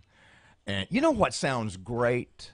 What? Because, I got a new car, and it's got an awesome 1017 FM. It rocks. Sounds incredible. I know. I live in southeast Shreveport. Now, the purpose of 1017 FM, what's it called? A relayer, repeater? Repeater, translator, okay, I don't know. Because Triceparod. Ooh, not sure. I know. I saw that in Jurassic Park. Yeah. The purpose of the FM signal for us is, according to the FCC, to fill in the gaps in our AM signal at night, which is basically north of I-20. Sure. And going out east toward Houghton, etc. Right. Well, the work that our engineering crew has done with the FM, 1017 FM, it's virtually blanketing the market. I live in as southeast of southeast Shreveport as you can get. Yep. And I can get it there now. When I'm going down Flournoy Lucas Road at 5:15 in the morning, clear as a bell. It sounds awesome. As does the Keel app presented by Office Furniture Source. Okay, we had last week, we talked about this for a segment, I think. We didn't spend a lot of time on it. That photo that was going around about Darius Geis, the LSU running back, and his new $50,000 car. Yeah. And he had put it on his Twitter page or Facebook, I don't know, on social media, and in about 10 minutes, it came down. Right. And because of all the speculation, how does a kid, if you're going to college, how do you land a $50,000 automobile? And we kind of joked about it, and we really know, don't we? Nudge, nudge, wink, wink. Yeah. Have you been following the last couple of days this whole college basketball scandal? I know Rick Pitino was ushered out of his office. Here's the deal. Is that all well, I know one at this point, and we shan't mention names, but there's been a lot of people indicted, mostly assistant coaches at Auburn, Arizona, Southern Cal, and I think, and I'm not going to say I don't know for sure, for taking bribes from a whole lot of people, shoe companies, agents, to not only funnel kids to specific schools, to different agents, but to hook them up with agents and commit to them as they move toward a professional career. How is a Rick Pitino who makes $7 million, right? Why does he need any more money? If he's accused of any of this, you're missing the point. Why does he need to do this? He's got a great salary. Wait. Why would you do that? Stop. Maybe the reason that he has a 7-figure salary is because he's doing this. No, that's his salary from the school. No, what I mean is maybe he understands that because this is so wide. Do you think these 4 schools named are the only 4? Oh, heck no. So this in your mind is just the tip of the iceberg. Oh, yeah. So if to maintain your Final Four status, you're a Final Four contender every year. Yeah. Like Louisville is. When he was at Kentucky. They're winners every season. Yeah. Don't you think that maybe it crosses your mind that if everybody else is doing it to maintain the edge, hell, just to stay even? Oh, you got to do it. That you have to do it, especially because you're making $7 million a year. And you don't keep your job if you don't win. So here's my question to you. Is it a gross assumption? Is it an unfair leap to say that major college basketball, to a great degree, is really, really, really corrupt? Oh, it's starting to look like it. Okay. It's starting to look like it. So my next question is, if basketball is corrupt, do you think that's the only major college sport that's corrupt? Oh. So my question to you, LSU fan, is what do you want to know? What do you want to know about your program and the way college football works? Boy. Who's clean? Who's not? Who plays the game? Because you've got a player down there who posted on social media a picture of his $50,000 vehicle. And nobody seems to be asking any questions. How did he get that car? What do you want, or do you just not want to know? If it means, or let me ask you this, rabid, crazed, shut down all hopes for the season as soon as you lose the second game, LSU fan, if do you want them to cheat more? If they're cheating, do you want them to cheat? Are you thinking, LSU's not cheating? No, I don't want them to cheat. So if playing it fair, if playing by the rules means you're going to lose. If playing by the rules means the best you'll ever do is go 6-4 or 7-3 because you have amazing coaches, but you can't get the guys because the guys, those blue chip prospects, are already coming out of college getting $100,000 under the table, and cars under the table, and houses, Reggie Bush, under the table. My question to you is, do you think your school's not cheating enough, or are you willing to be 6-4 or 7-3, and an SEC also ran, but have your integrity? You must keep your integrity. The FBI has arrested coaches. I'm like, this is getting serious. And do you think that fans like you look in the mirror? Would I be okay with mediocrity? No. Look at your reflection. Hello, gorgeous. Okay, you see Erin in that window? Yeah, I do. What do you and fans who think like you, who demand in an unreasonable way your crazy oh, man, demands for success? What do you have to do, if anything, with that corruption that exists? Boy, it's my fault, isn't it? I don't know. That's what I'm asking. They got to win. They got to beat Bama. So how much? What? No, you just said we've got to maintain our integrity. Are you willing to beat Bama? No. Are you willing to beat? But what if everybody else is cheating? What if you have to cheat just to maintain? And I guarantee you that's what's going on in college basketball. And if it's going on in college basketball, which makes nowhere near the money college football makes, Yeah. what do you think? Are you willing to be 6-4 and look yourself in the mirror and say, I have my integrity? I guess we need to cheat.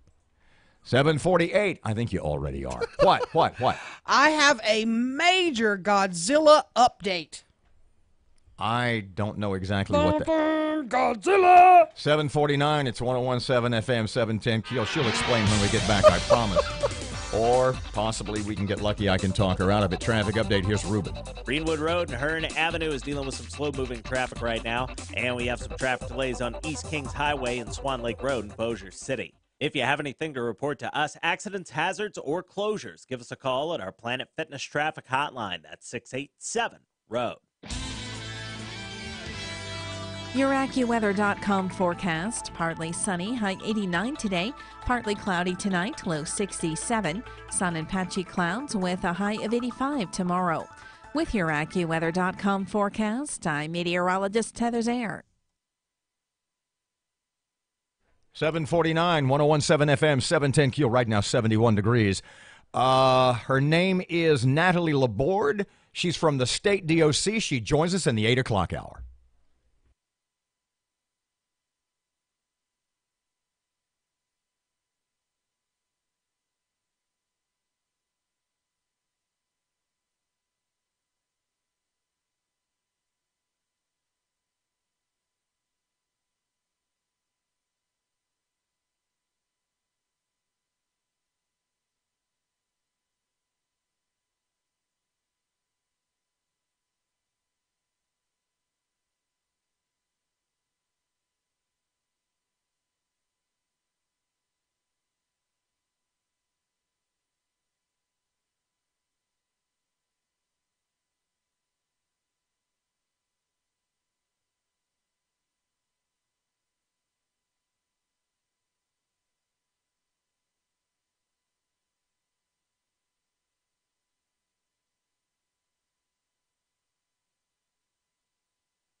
Already getting texts about cheating at recruiting at football and stuff. Oh, brother.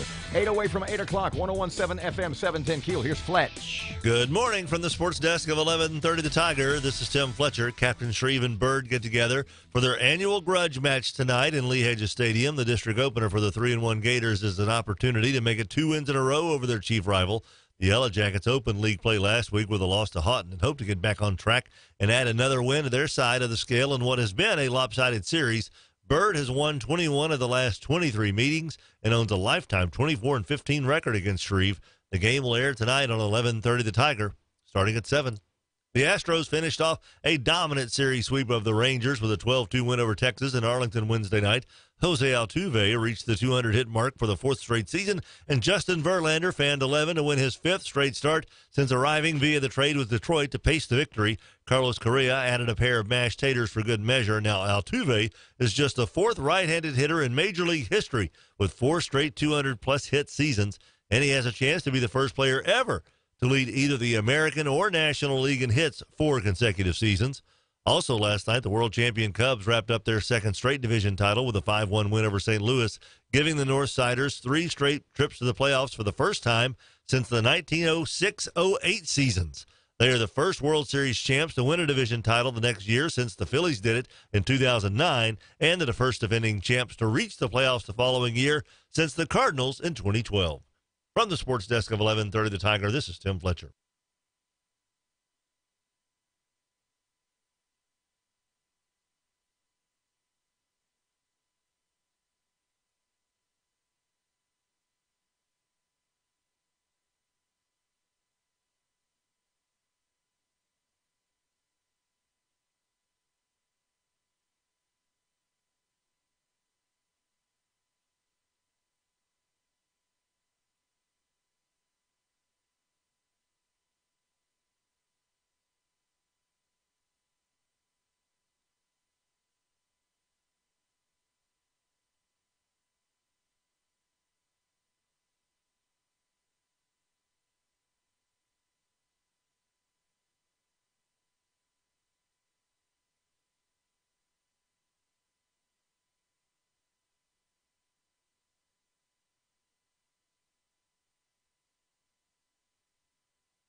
Go, go, go, go, Godzilla. 755, 1017 FM, 710 Keel, Robert and Erin.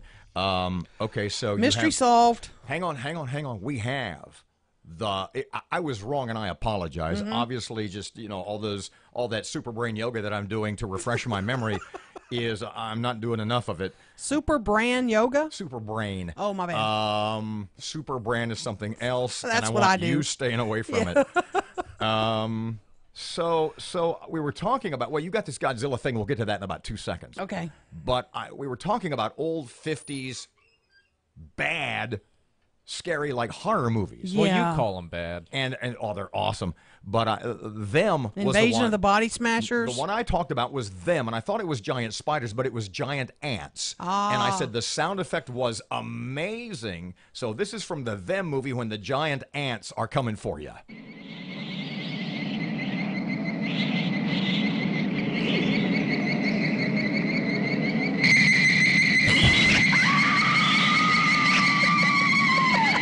You can hear the screams in the background. Yeah. Give me a Godzilla sign update. The Godzilla crossing sign that was in the 900 block of Texas Avenue was removed this week. We were trying to figure out who did it, who killed Godzilla. Was it an official move? Yeah, DOTD took it down at the direction of the district traffic engineer. If we were to allow signs to be posted on a state highway and a crash occurred because someone was looking at them, DOTD could be held liable. Well, it's been there for 2 freaking years. Is that why it takes so long to fix our streets? Talk about this more after 8 o'clock. Erin wants the sign, and she wants it now. I want the sign bad. 3 from 8 o'clock. Here's Sean Hannity on KEEL. Your morning cup of Sean. This is the Sean Hannity Morning Minute. So once again, elitist, Trump-hating leftists over at Conspiracy Theory TV, MSNBC, well, they showed their true colors on Tuesday night. So after Judge Roy Moore won the Alabama Senate primary, well, you had one of their hosts over there cut away from the candidate's victory speech because guess what? He mentioned God too much. In his speech, Moore said, "We are one nation, under God. We're all created in the image of God." And then eventually, well, the NBC host cut in and said, "Okay, we're going to come back into the studio for this conversation.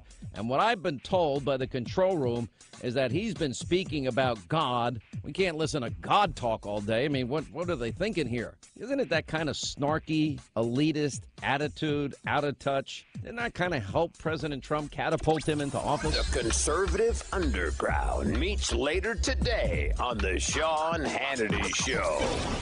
All right, this is a 30-second commercial, and I'm going to throw a lot of numbers at you, but please stay with me. In just 15 minutes, you can save 15% or more on your car insurance. Now, this company has been offering great rates and great service for over 75 years, and anytime you need help, you can speak to one of their trained specialists 24/7. The company is Geico. Just go to geico.com today and save 15% or more on car insurance. Sorry for all the numbers, and in 5, 4, 3, 2, 1, I'm out of time. So one of our longtime sponsors, Blinds.com, you know, their headquarters in Houston, Texas. Now, even though their city was impacted by Hurricane Harvey, they're up and running. And now through September the 30th, get free cordless on select products at Blinds.com. Just enter the promo code Hannity. Buy one blind, get the second 50% off. That's free cordless on select products at Blinds.com. And when you buy one blind, you get the second 50% off just by using the promo code Hannity. Blinds.com, promo code Hannity. Rules, restrictions apply. Looking at some backed up traffic on I-220 westbound near North Market. And we have some traffic delays on Benton Road just north of East Texas Street in Bossier City. If you know something we don't, accidents, hazards, or closures, give us a call at our Planet Fitness traffic hotline at 687-ROAD. Your AccuWeather.com forecast. Today will be partly sunny with a high of 89, partly cloudy, low 67 tonight. Tomorrow, sun and patchy clouds, high 85. With your AccuWeather.com forecast, I'm meteorologist Heather Zan. Breaking news and trending talk. This is 101.7 FM and 710 KEEL. KEEL, Shreveport.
What is a watt? Watts are how we measure electricity. And Entergy Mississippi is working hard to help you save watts right now. Our Entergy Solutions program offers new ways to modernize, be more efficient, and get expert advice.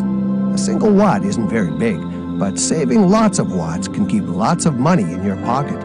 Start saving at EnergySolutionsMS.com. Together, we power life. Entergy. I mean, it's my heart and soul. It's been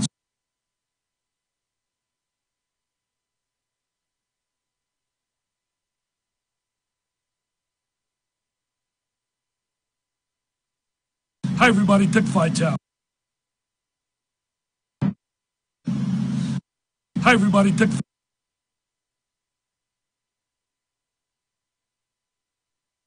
Hi, everybody. Dick Vitale.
Was I on camera for that grimace? I was. Oh, man. 3 past 8 o'clock. 101.7 FM, 710 Keel. Robert and Erin.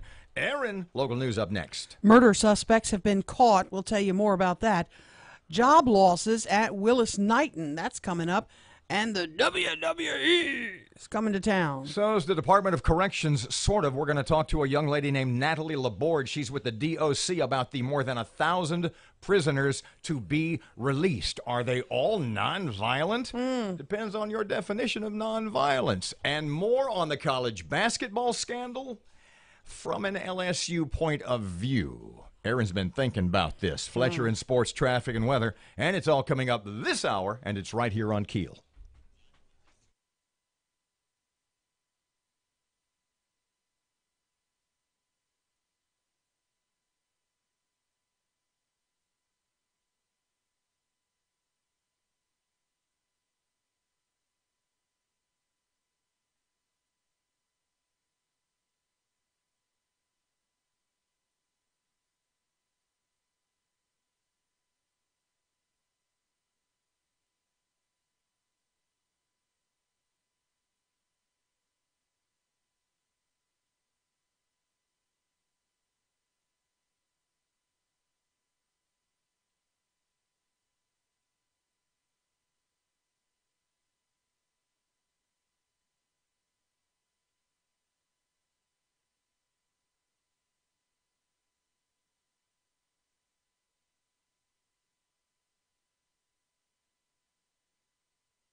The power of information.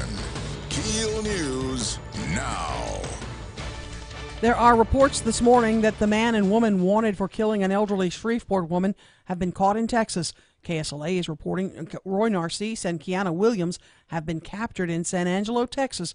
They're suspects in the murder of 82-year-old Kathleen Cates in her East Washington Street home, and they apparently then stole her car following that crime. More than 200 people preparing to lose their jobs at Willis Knighton. According to a statement from the medical provider, they're eliminating the jobs due to the state's underfunded Medicaid expansion. They claim the move from the state resulted in a 40% increase in unfunded costs. 55 employees have already been let go. Another 177 will be eliminated throughout the rest of the year.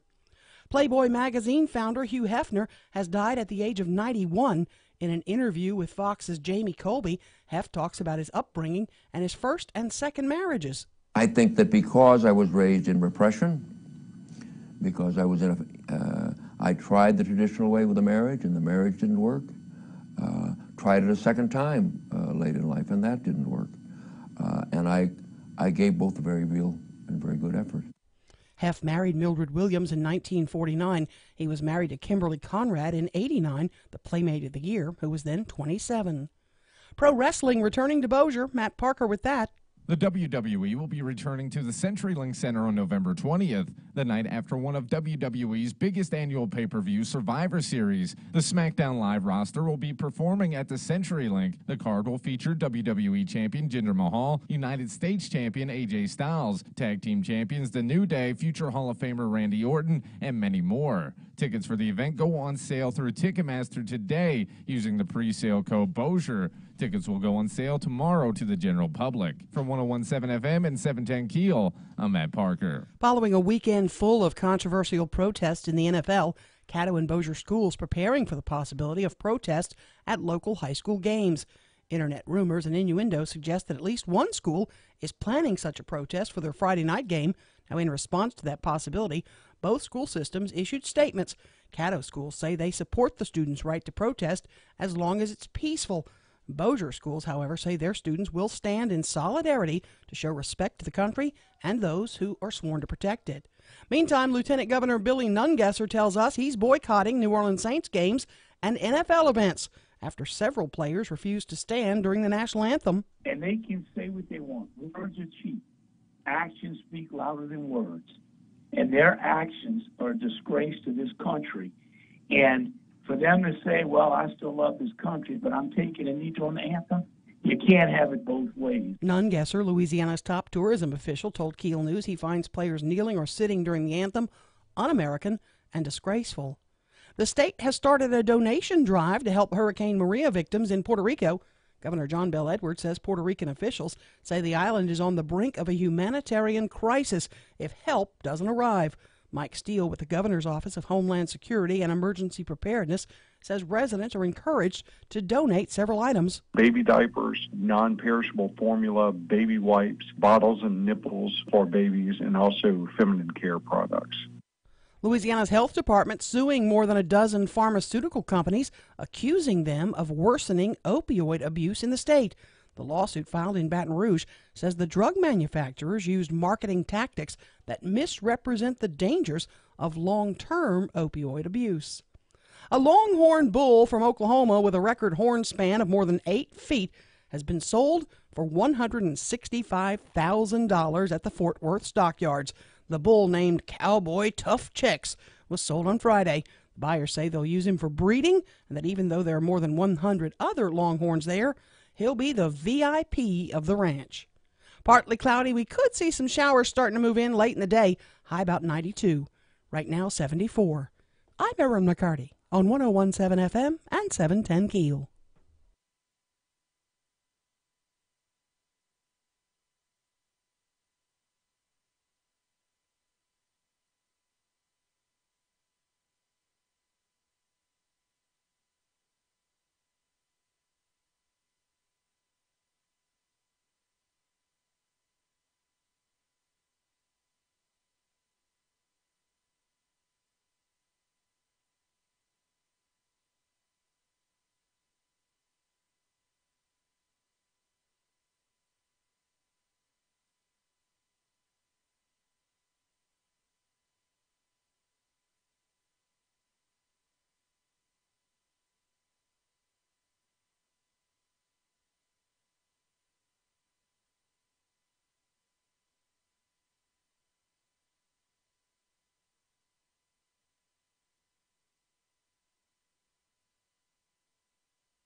Nine past 8 o'clock, 101.7 FM, 710 KEEL. Time for traffic. Here's Ruben.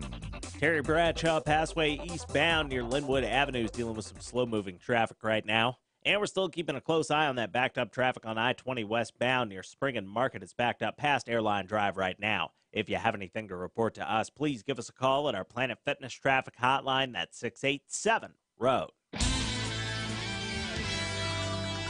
Your AccuWeather.com forecast. Today will be partly sunny with a high of 89, partly cloudy, low 67 tonight. Tomorrow, sun and patchy clouds, high 85. With your AccuWeather.com forecast, I'm meteorologist Heather Zaire.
Twelve past 8 o'clock, 101.7 FM, 710 KEEL. Robert J. Wright and Erin McCarty. The KEEL app sounds awesome and is presented by Office Furniture Source. What? Shreveport Police Corporal Marcus Hines is going to join us at 8:21.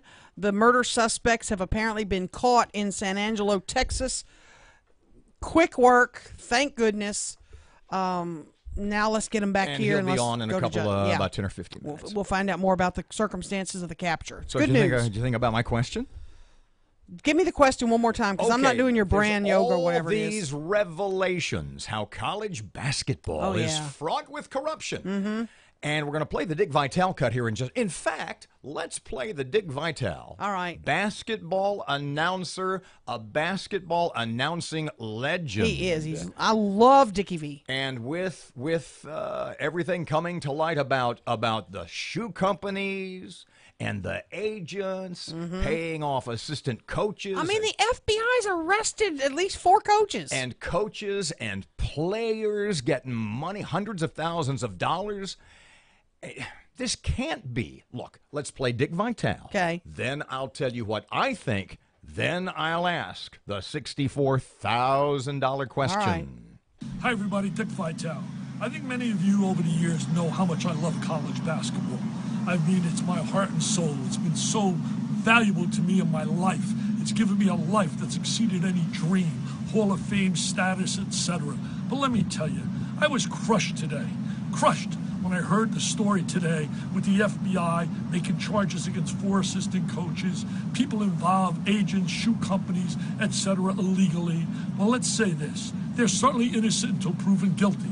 But having the FBI involved and not the NCAA, it's a different story. This is criminal charges. And what breaks my heart, there's a cesspool that's existing in college basketball and on the scholastic level. Think about it. We have players gaining eligibility, all of a sudden reclassified and becoming unbelievable Rhodes Scholars. We have scenarios in the AAU competition. The stories are unbelievable, how these AAU situations are out of hand. That to me is... Wait, stop a second. He says they should be fired. Wait. No, stop. There's a cesspool going on in college basketball. Yeah. My heart is broken. Mm-hmm. He's been around the game for 50 years. How does he not know? Of course he's got to know. You think he does? You tell me. What do you think? Is he so totally naive as to be unaware? This is if I brought in other basketball announcers, Jay Billis, if I got Tim Brando on the phone, and Timmy B would be honest with us, and I said, would he know about this corruption? The guy who does college basketball on CBS every weekend, and now on Fox probably. And I said, what do you think about all this? Are you totally unaware? Really? If you could hook him up to the wire, the truth detector, the lie detector machine. Right.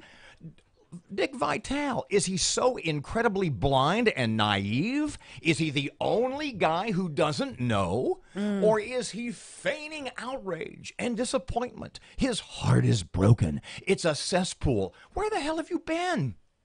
Well, it's not his job to clean up basketball. But for him to say, for him to profess that he's just finding out, to be completely unaware that this is going on. I just find it strange that Rick Pitino makes $7 million a year. Okay. Yet you still got to cheat? No, you got to cheat to make $7 million to maintain what you have because everybody's doing it. Here's my question. Okay, you ready? I'm ready. Okay.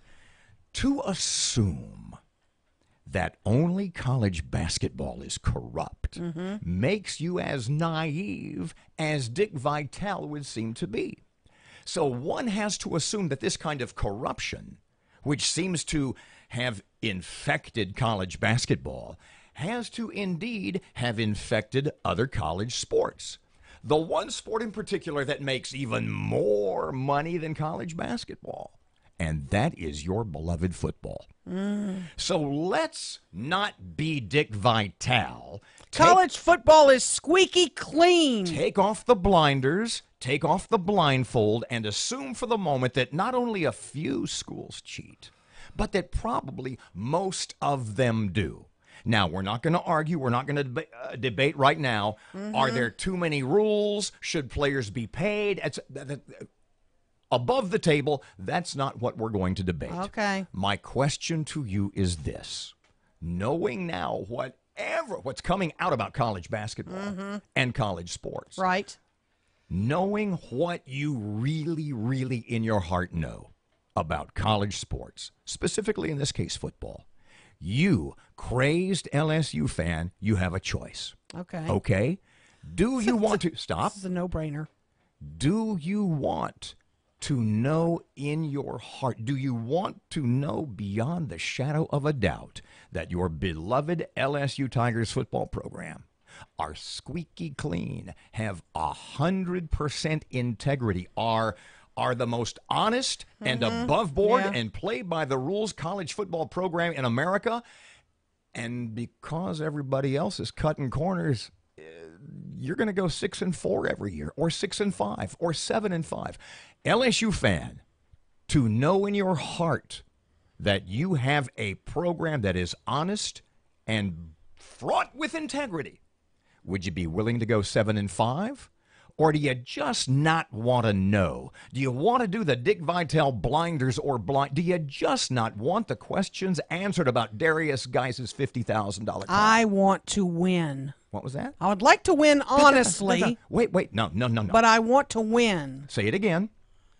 I want to win. So when you ask the question next time, why would Rick Pitino, who's making $7 million a year, cheat? Because he wants to win? Because people like you want him to cheat. Mm-hmm.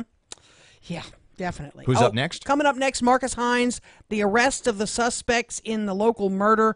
I believe they've been caught in Texas. 19 past 8 o'clock, 101.7 FM, 710 Keel. Here's Rapid Ruben. There's been a minor accident on Market Street near Ravendale Drive, and we have some slow-moving traffic on Uri Drive near Stratmore Drive. If you have anything to report to us, accidents, hazards, or closures, give us a call at our Planet Fitness Traffic Hotline, 687-ROAD. Your AccuWeather.com forecast. Today will be partly sunny with a high of 89, partly cloudy, low 67 tonight. Tomorrow, sun and patchy clouds, high 85. With your AccuWeather.com forecast, I'm meteorologist Heather Zaire.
Twenty-two past 8 o'clock, Robert J. Wright and Erin McCarty. It's 101.7 FM, 710 Keel. Joining us for a couple of seconds, is Shreveport Police Department spokesman Corporal Marcus Hines. Mr. Marcus, how are you this morning? Thank you for taking time for us. Good morning. I can say I'm doing much better today than about 48 hours ago. We're much better now. The suspects in the local murder have been captured. What can you tell us about the circumstances? Well, we can tell you that those two wanted fugitives have been taken into police custody. The arrest came about 2:25 a.m. this morning in San Angelo, Texas. Now, it's about 6 hours from Shreveport. There was a joint effort between the U.S. Marshals and the Texas Rangers who effected the arrest in the 4600 block of South Jackson Street. Now, those two suspects are currently housed in the Tom Green County Jail, and they face murder charges in the death of 82-year-old Kathleen Cates. So we're very pleased with how fast the arrest took place. We can also tell you that they were traveling in Mrs. Cates' stolen 2005 Honda Accord. So they were in that vehicle when they were taken into police custody. Mr. Marcus, circumstances, two-part question, kind of. First of all, you said charged with murder. First, second, manslaughter. What's the deal going to be? But back to the other part is the circumstances of their capture. Did they make a run for it? Did they give up peacefully? What do you know? It's my understanding in speaking with officials in Texas that they were in the vehicle and refused to exit the car.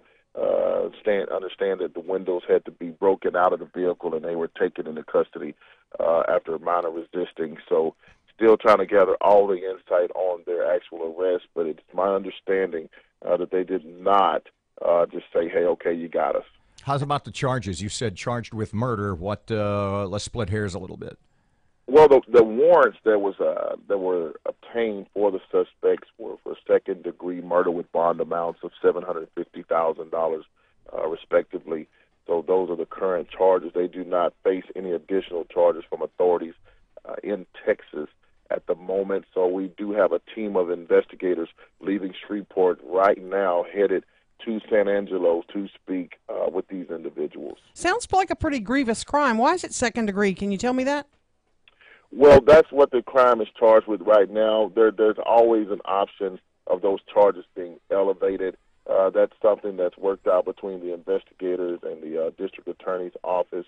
So that's not uncommon in a lot of cases that you see. Roy Narcisse is from Alexandria. Kiana Williams from Ville Platte.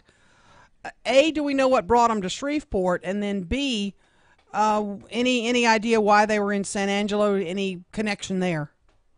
Well, we don't know why they came to Shreveport. It would seem that these people were down on their luck and took advantage of kindness of people here at Shreveport. I think that they saw an opportunity here. If you look at the residents in that general area, there's a lot of elderly in that neighborhood who are often victimized by people because of their sheer kindness, and we believe that may have been the case here. See, they saw an opportunity to exploit someone's kindness, and they took full advantage of it. Now, in their quest to flee authorities, while they were in San Angelo, we have no idea. Maybe they were just passing through, going to another location, but it's way too early for us to make any assumptions as to why they were there. Shreveport Police Corporal Marcus Hines, let me ask you this. Neighbors here on East Washington say that these folks had been mowing grass, raking yards at several homes on that street and had been coming quite often. Why did they kill this victim? I mean, apparently they've been doing these kind of yard chores. Why did this escalate and become a murder? Tragic. Well, we may never know that. I think that information lies within those two individuals who are accused of committing the crime. There could be a number of speculations as to why, again, they may have saw an opportunity to take advantage of Miss Cates or whatever. There's a variety of different things we could allude to, but we simply do not know. The answer lies within the two who allegedly perpetrated this crime. What do we know about their background? Any kind of criminal history that might have led us to realize these were the folks, or is this kind of could this possibly be a first-time sort of offense? We've not seen any information as far as our database here in Shreveport of them being involved in any criminal activity here. However, we've not gathered that information from where they are originally from. So they may be involved, because you got to think about it. Here you have people from outside of our general area. You're talking 2 hours south in Alexandria and further with Ville Platte. it's a good indication that they may have been running from something down there. Or they may have been involved in something down there, and they were no longer comfortable in that area, so they sought refuge here. But again, without having specific details, we don't want to delve too far off into speculation. Marcus, pertaining to the investigation, do you know, was there any kind of theft involved? Have relatives said that items are missing from the house, or were any of the victim's belongings found in her vehicle other than the vehicle? Well, the vehicle's right now in police custody, so that's part of the ongoing investigation to determine whether or not additional items were taken aside from the vehicle. We do know it was stolen, quite obviously. There may have been some additional items taken, but that's still part of the ongoing investigation, so I don't think that's something we're going to be able to release right now. I think the important thing is to focus in on how quickly this arrest came to take place, and a large part of the credit goes to people who saw something and who said something. Oftentimes people say, well, why did this arrest happen so fast and others didn't happen so fast? Did you work harder on this arrest than others? No, quite generally, quite frankly, what happens is people give us information. You don't have people say, well, you know what, I know exactly what happened, and I'm not going to tell the cops about it. I'm just going to hold that information because I don't want to come forward. But simply was not the case here. We had many people say, I've seen these people before. I'm willing to tell you what I know. And we took that information and we worked a little bit harder with what we got, and that therefore we're able to ascertain warrants for these alleged suspects. And fortunately, it came to their arrest. Roy Narcisse and Kiana Williams in custody in Texas. Marcus Hines, thanks for your time this morning. Thank you so much. Great day. 29 past 8 o'clock. Erin has local news up next. 101.7 FM, 710 Keel traffic time. Here's Rapid Ruben. Looking right now at some slow-moving traffic on Mansfield Road and Kings Highway. And we're still looking at some backed-up traffic on I-20 westbound near Spring and Market. It's backed up past Benton Road right now. If you know something we don't, accidents, hazards, or closures, give us a call at our Planet Fitness Traffic Hotline, 687-ROAD. Your AccuWeather.com forecast. Today will be partly sunny with a high of 89, partly cloudy, low 67 tonight. Tomorrow, sun and patchy clouds, high 85. With your AccuWeather.com forecast, I'm meteorologist Heather Zaire.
The power of information. KEEL News now. There are reports this morning that the man and woman wanted for killing an elderly Shreveport woman have been caught in Texas. KSLA is reporting Roy Narcisse and Kiana Williams have been captured in San Angelo, Texas. They're suspects in the murder of 82-year-old Kathleen Cates in her East Washington Street home, and they apparently then stole her car following that crime. More than 200 people preparing to lose their jobs at Willis-Knighton. According to a statement from the medical provider, they're eliminating the jobs due to the state's underfunded Medicaid expansion. They claim the move from the state resulted in a 40% increase in unfunded costs. 55 employees have already been let go. Another 177 will be eliminated throughout the rest of the year. Hugh Hefner dead at age 91. A statement from Playboy magazine says its founder died of natural causes at his home, surrounded by family. Starting in the 50s, the Chicago native turned silk pajamas into his work uniform, women into centerfolds, and sexual desire into a worldwide multimedia empire. You arrived just in time because we're going to have a swinging party tonight, and we hope you come in and join us. Hefner again was 91. President Trump spoke in Indiana about his tax reform plan, saying it's the biggest tax cut since the Reagan era. Speaker of the House Paul Ryan sat down with Fox's Sean Hannity to talk about it. This is about delivering middle-class taxpayers tax relief. There are a lot of people in this country working paycheck to paycheck. A lot of people in this country, because of this slow growth economy we had in the Obama years, never got a raise. A lot of economic anxiety. Democrats argue the proposed Republican plan offers too big a tax break to wealthy Americans. The WWE will return to the CenturyLink Center November 20th, the night after one of WWE's biggest annual pay-per-views, Survivor Series. The SmackDown Live roster will perform here. The card will feature WWE champ Jinder Mahal, United States champion AJ Styles, tag champions The New Day, future Hall of Famer Randy Orton, and many more. Tickets go on sale through Ticketmaster today. Hundreds of folks losing their jobs at Willis-Knighton, more than 200 people preparing to get their pink slips. According to a statement from the medical provider, they're eliminating the jobs due to the state's underfunded Medicaid expansion. They claim the move from the state resulted in a 40% increase in unfunded costs.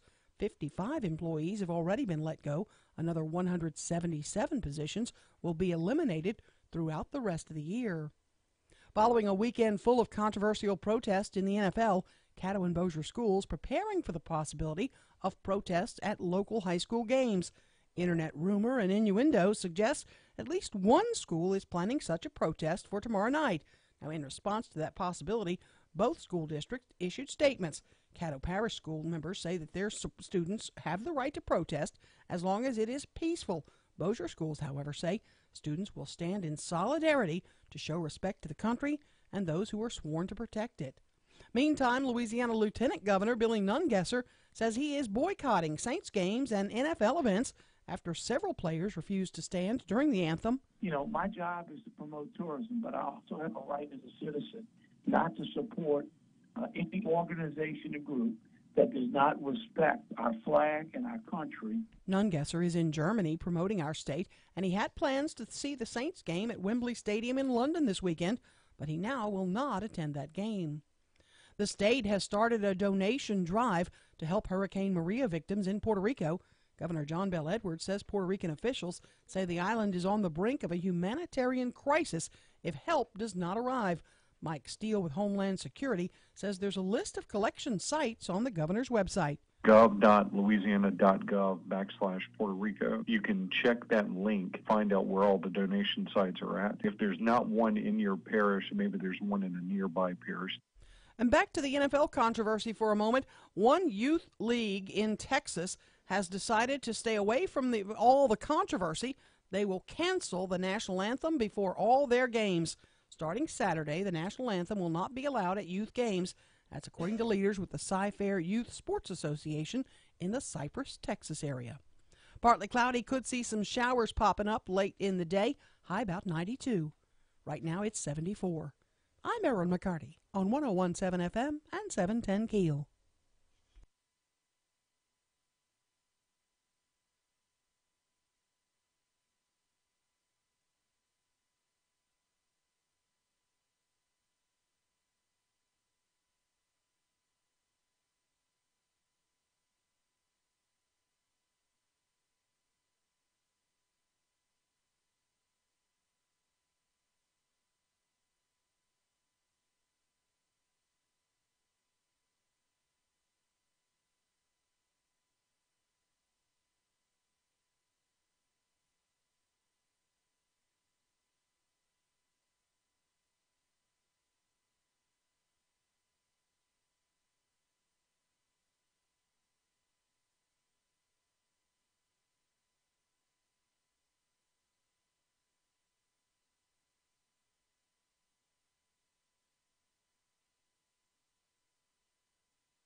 Really short segment because we're awesome. 8:37, it's 101.7 FM, 710 KEEL.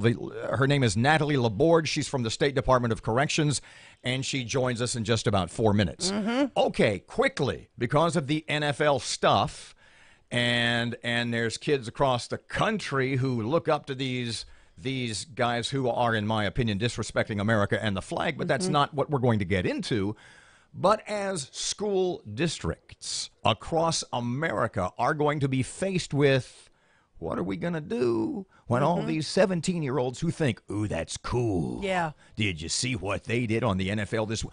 What is the status? What is the response? What is the plan right now for Caddo and for Bossier? Because a couple of schools already said, we're going to do something. Yep. We may take a knee. We may join hands, join arms, lock arms. Well, the big game tonight is Bird-Shreve. Everybody's curious about what's going to happen at that one. But there's a lot of schools, are not announcing. The players may be keeping it all to themselves. Yeah, we'll have to wait and see. So what is the status right now of the two school districts? Caddo schools say they support a student's right to protest as long as it's peaceful, while Bossier schools say their students will stand in solidarity to show respect to the country. It is 8:39, 101.7 FM, 710 KEEL. Here's Ruben. We have reports of a minor accident on East Burcoon's Industrial Loop at Kings Highway, and we're looking at some traffic delays on Hearn Avenue near Midway Avenue. If you have any accidents, hazards, or closures to report to us, please give us a call at our Planet Fitness traffic hotline. That's 687-ROAD. Your AccuWeather.com forecast. Today will be partly sunny with a high of 89, partly cloudy, low 67 tonight. Tomorrow, sun and patchy clouds, high 85. With your AccuWeather.com forecast, I'm meteorologist Heather Zaire.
.017 FM and 710 KEEL. Robert J. Wright and Erin McCarty. It's 8:41. KEEL app's awesome sounding, and it's a free download, and it's presented by Office Furniture Source.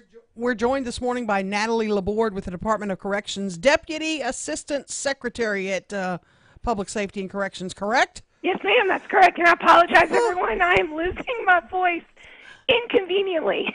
That's all right. We appreciate your time this morning.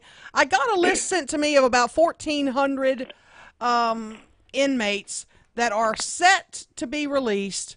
It looks like November 1st. And this list was sent to area DAs, I assume sheriffs across the state by someone in DOC. Tell me, about the list, how it was generated, and what this list actually is. Yeah, absolutely. So this list is actually the list of offenders who, as a result of this big criminal justice reform package that was a bipartisan effort that was passed this session to really address our skyrocketing incarceration rate. Louisiana has the highest incarceration rate in the world, and we're tired of being number one. So there was a task force that was put together that did a year-long study to look at what is driving our population, things that are out of line with other states, and came up with one of the most comprehensive data-driven reports and recommendations in our state's history ever.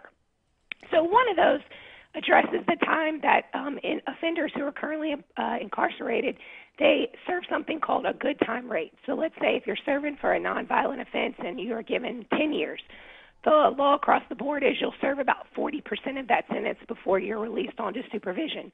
Well, one of the reforms that was passed this session reduced that time from 40% down to 35%. So this big chunk of people who are getting out, about 1,400 offenders, they're going to be getting out about 2 months early, so it's nothing drastic, but it's hitting that population. And in that letter that we sent out to the DAs, we let them know the process that we're implementing. We're making sure that they get the programming they need so they're suitable for when they hit the road here, and that our probation and parole supervisors are ready to help them transition. Let me ask you this, Natalie. The programming that they need, we spoke to one of our DAs this morning on the air. He said he has no programming. Nothing's available to him. What are these programs? And the DA in Caddo told us he was expecting programs too, but what are those? Yeah, no, it's a good question. I'm glad you asked. The primary program they'll be getting is called reentry programming. So it's 100 hours of pre-release before you release onto supervision. And we actually created something called reentry centers. About over the last 3 years, there's centers within regions. So it's not at every jail, but when someone is releasing, we transfer them to one of these reentry centers where they can get that 100 hours before they release. So that includes like motivational interviewing, how to find a job, how to soft skill training, how to get along with people on the job site, things like that. Miss Natalie, you just said about 100 hours of training. Okay, so we've got 100 hours of training for more than 1,000 inmates. That means that's a lot of hours. How long has this list been? How long ago was this list of more than 1,000 inmates put together? And if you're getting ready to release them, have they all completed their 100 hours? No, they have not completed yet. We have about 6 weeks before that release date, so they're currently they're in those programs now. That list has been generated over the last 2 or 3 months. We've been in the process of recomp timing all these offenders. We had about 15,000 inmates to go through to see who this was going to impact. And from that 15,000, we've narrowed it down to about 1,600. We still have a few left to recomp. But you're right, it's a pretty lengthy process, and it's ongoing at the moment. We're talking to Natalie Laborde with the Department of Corrections. Let me ask you, I did just a cursory check of 10 of these inmates from Caddo, Bossier, Webster Parish, just to see backgrounds, what kind of crimes. And I found 1 out of the 10, Natalie, it's disturbing for me, who has a past of armed robbery, aggravated battery, and resisting an officer. All of us were under the impression these were going to be non-violent offenders. This sounds like this guy's got a violent past. Well, I'm not sure the specific case you're talking about, but I can tell you that the law, and this goes across the board for any offender releasing, and has nothing to do with the new reforms, they are categorized based on the sentence they are serving for at the time. So it will only impact him if he is serving for a non-violent sentence right now. Now, the reality is he could have been pled down by the district attorney. So if they knew he was a violent offender, they may have made the decision to plead him down and cut a deal with him to serve for a non-violent offense. But if he is serving for that non-violent offense, the law, the good time rate, no matter if it's this past session or the ones that have always existed, it always applies to him, and he would be getting out either way. Miss Natalie, the district attorney we spoke to last hour is Skylar Marvin, Bossier, Webster Parish. And I brought up the point with him that the legislation that was implemented here in Louisiana is similar to that in California, where they have post-implementation a plus 80% recidivism rate of the criminals, of the prisoners who have been released. Mr. Marvin said that kind of, and I'm paraphrasing, scares him to death. Have you heard from other DAs about their concerns? We were engaged, the task force was engaged with the DAs throughout the entire process. They were very adamant about the new laws only applying to nonviolent offenders. I would disagree that we're comparable to California. We're much more in line with what other southern states have done conservatively. California basically opened up the doors and let out thousands of offenders because they were facing a prison crowding problem. That is not what we've done here. We have done a very data-driven report to look at our population in comparison to other southern states that have implemented reforms and have seen a reduction in their population. Oh, I'm getting my voice back. And their recidivism rates. So what I can say also, We have implemented smaller scale reforms over the last 5 years, legislative reforms that were a product of the Sentencing Commission. And we have seen not only a stabilization in our prison population, we've seen about a 10% reduction and a close to 3 to 5% reduction in our recidivism rate. Pardon me, Miss Natalie, pardon me. You just said California, they just opened their doors because they had a prison population problem. And yet the major reason for this, according to the legislators and just about everybody, is because we have a prison population problem. What's the difference? Okay, so we're not facing necessarily an overcrowding population in our facilities as much as per capita. We have an incarceration rate that's way out of whack with our actual population, and it's the highest in the country. But our process is not to just open the doors and release people, and that's what I want to be really clear about. This initial release of 1,400 people has nothing to do with just open the doors and giving people a break. It's just because the law has an implementation date of November 1st, there's going to be a bubble of certain people that it affects immediately, and then it just trickles down month by month. Let me ask you this, and we're talking to Natalie Laborde with the Department of Corrections. If we spend $40,000 per inmate to house, if that figures, some states are 31. Let's go with the average of 40, and we release 1,400. That's $56 million. There are people who say, and I know you don't want to hear this, that this is just Governor John Bel Edwards' way of cutting the corrections budget and moving this money somewhere else. Can you assure the folks that are listening that this $56 million is going to be used in another avenue? Or do you too, and I don't know that you'll say this to us this morning, do you too have concerns that your budget's just going to be chopped? Actually, I'd have to disagree with you, but this is the reason why. That was part of the conversation through this whole process and what all legislators were concerned about. Okay, so if we see this reduction in the savings, where's it going to go? It's just going to get eaten up in the budget. And Walt Leger passed a bill alongside these reforms that requires and mandates 70% of the savings be reinvested back into DOC, OJJ, and other community programs that have been proven to help reduce recidivism. So actually, it's not calculated at $40 per offender because Louisiana, again, we're an outlier. We house more than half of our population at the local level in jails, and we pay it. So what's our figure? What's our figure per inmate? Well, so at the state level, it's about $50, but at the local level, we pay $24.39 per inmate. So per day, okay. Yes, per day. So based on the math you just did at 40, I would think that maybe cuts the $50 million in half. But anyway, regardless, to your point, those savings, and that's part of the secretary who couldn't be on here today, his biggest priority is we're working right now on proposals for where we would reinvest back into DOC programs for reentry, education, training, and then at the local level, these reentry centers, and getting these jail facilities to be more like state-level facilities where they have those programs that help reduce recidivism. The 1,400 on this list, do you anticipate half will go free November 1st? All 10%?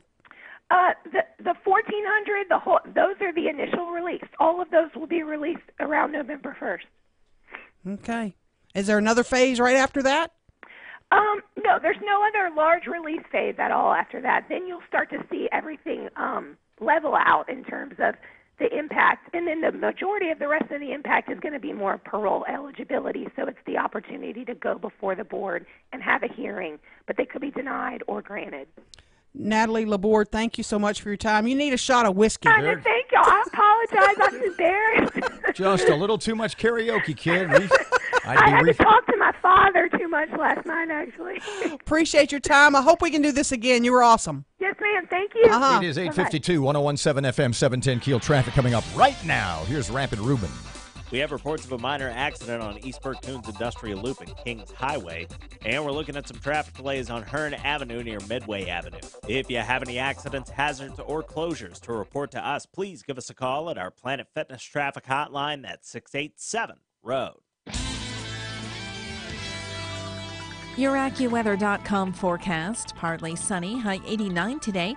Partly cloudy tonight, low 67. Sun and patchy clouds with a high of 85 tomorrow. With your AccuWeather.com forecast, I'm meteorologist Heather Zaire.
1017 FM, 710 Keel Sports. Good morning from the sports desk of 1130 The Tiger. This is Tim Fletcher. Captain Shreve and Bird get together for their annual grudge match tonight in Lee Hedges Stadium. The district opener for the 3-1 Gators is an opportunity to make it 2 wins in a row over their chief rival.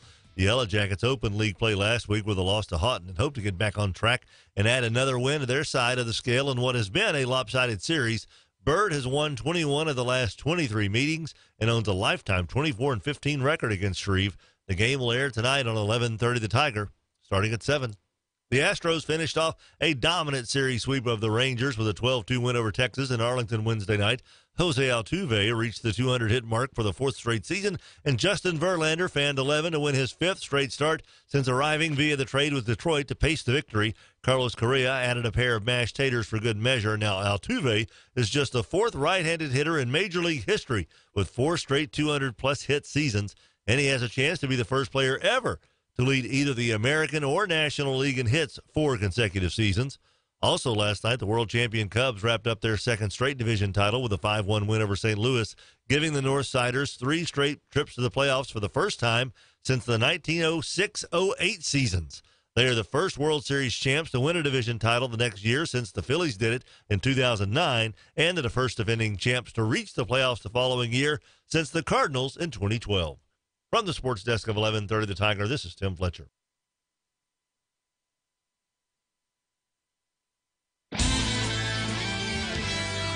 Your AccuWeather.com forecast. Today will be partly sunny with a high of 89, partly cloudy, low 67 tonight. Tomorrow, sun and patchy clouds, high 85. With your AccuWeather.com forecast, I'm meteorologist Heather Zaire.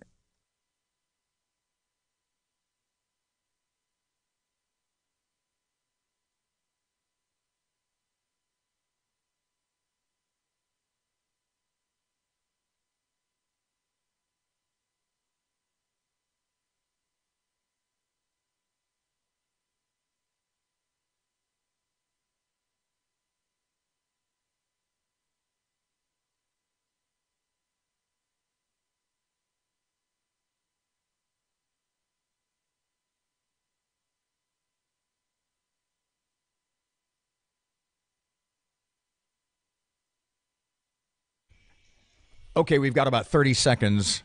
856, 1017 FM and 710 Keel. Erin, all morning, one of the running threads, the common thread of the show, is that the Godzilla Crossing sign on the edge of downtown on East Texas has been removed by the State Department of Transportation and just overall dullness. And leave them alone. And they took it down. The no fun state. No fun department. They took it down. Yeah. They took it to the DOTD office in Bossier, and Greg Adams, Keel's Greg Adams, they told us, you guys can have it. Yeah, it's sitting in here if somebody wants it. So I said, we want it. Hold it for us. So Greg is on his way. What have you heard? He's on the way to pick up the Godzilla sign. The Godzilla Crossing sign was on Texas Avenue near downtown, and it's been there for 2 years. Put the camera on me. And they removed it. It's going to that corner. It's hanging in that corner. Godzilla Crossing. As soon I like as that. we get it, it will be up. It's going right behind It's got to be me. put where we can see it behind you on the camera. We want to thank the Department of Transportation and Deliciousness for their kindness and giving attitude back. Going. Back tomorrow morning, 6 till 9. Here's Kim Commando on Keel.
and time on your printing. Head over to Epson.com/Ecotank.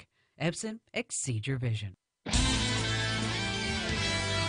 It is 8:59. Here's your KEEL AccuWeather.com forecast. Sunny and warm again today, in the low 90s. Tomorrow, only in the 80s. 73 at KEEL. Breaking news and trending talk. This is 101.7 FM and 710 KEEL. KEEL, Shreveport.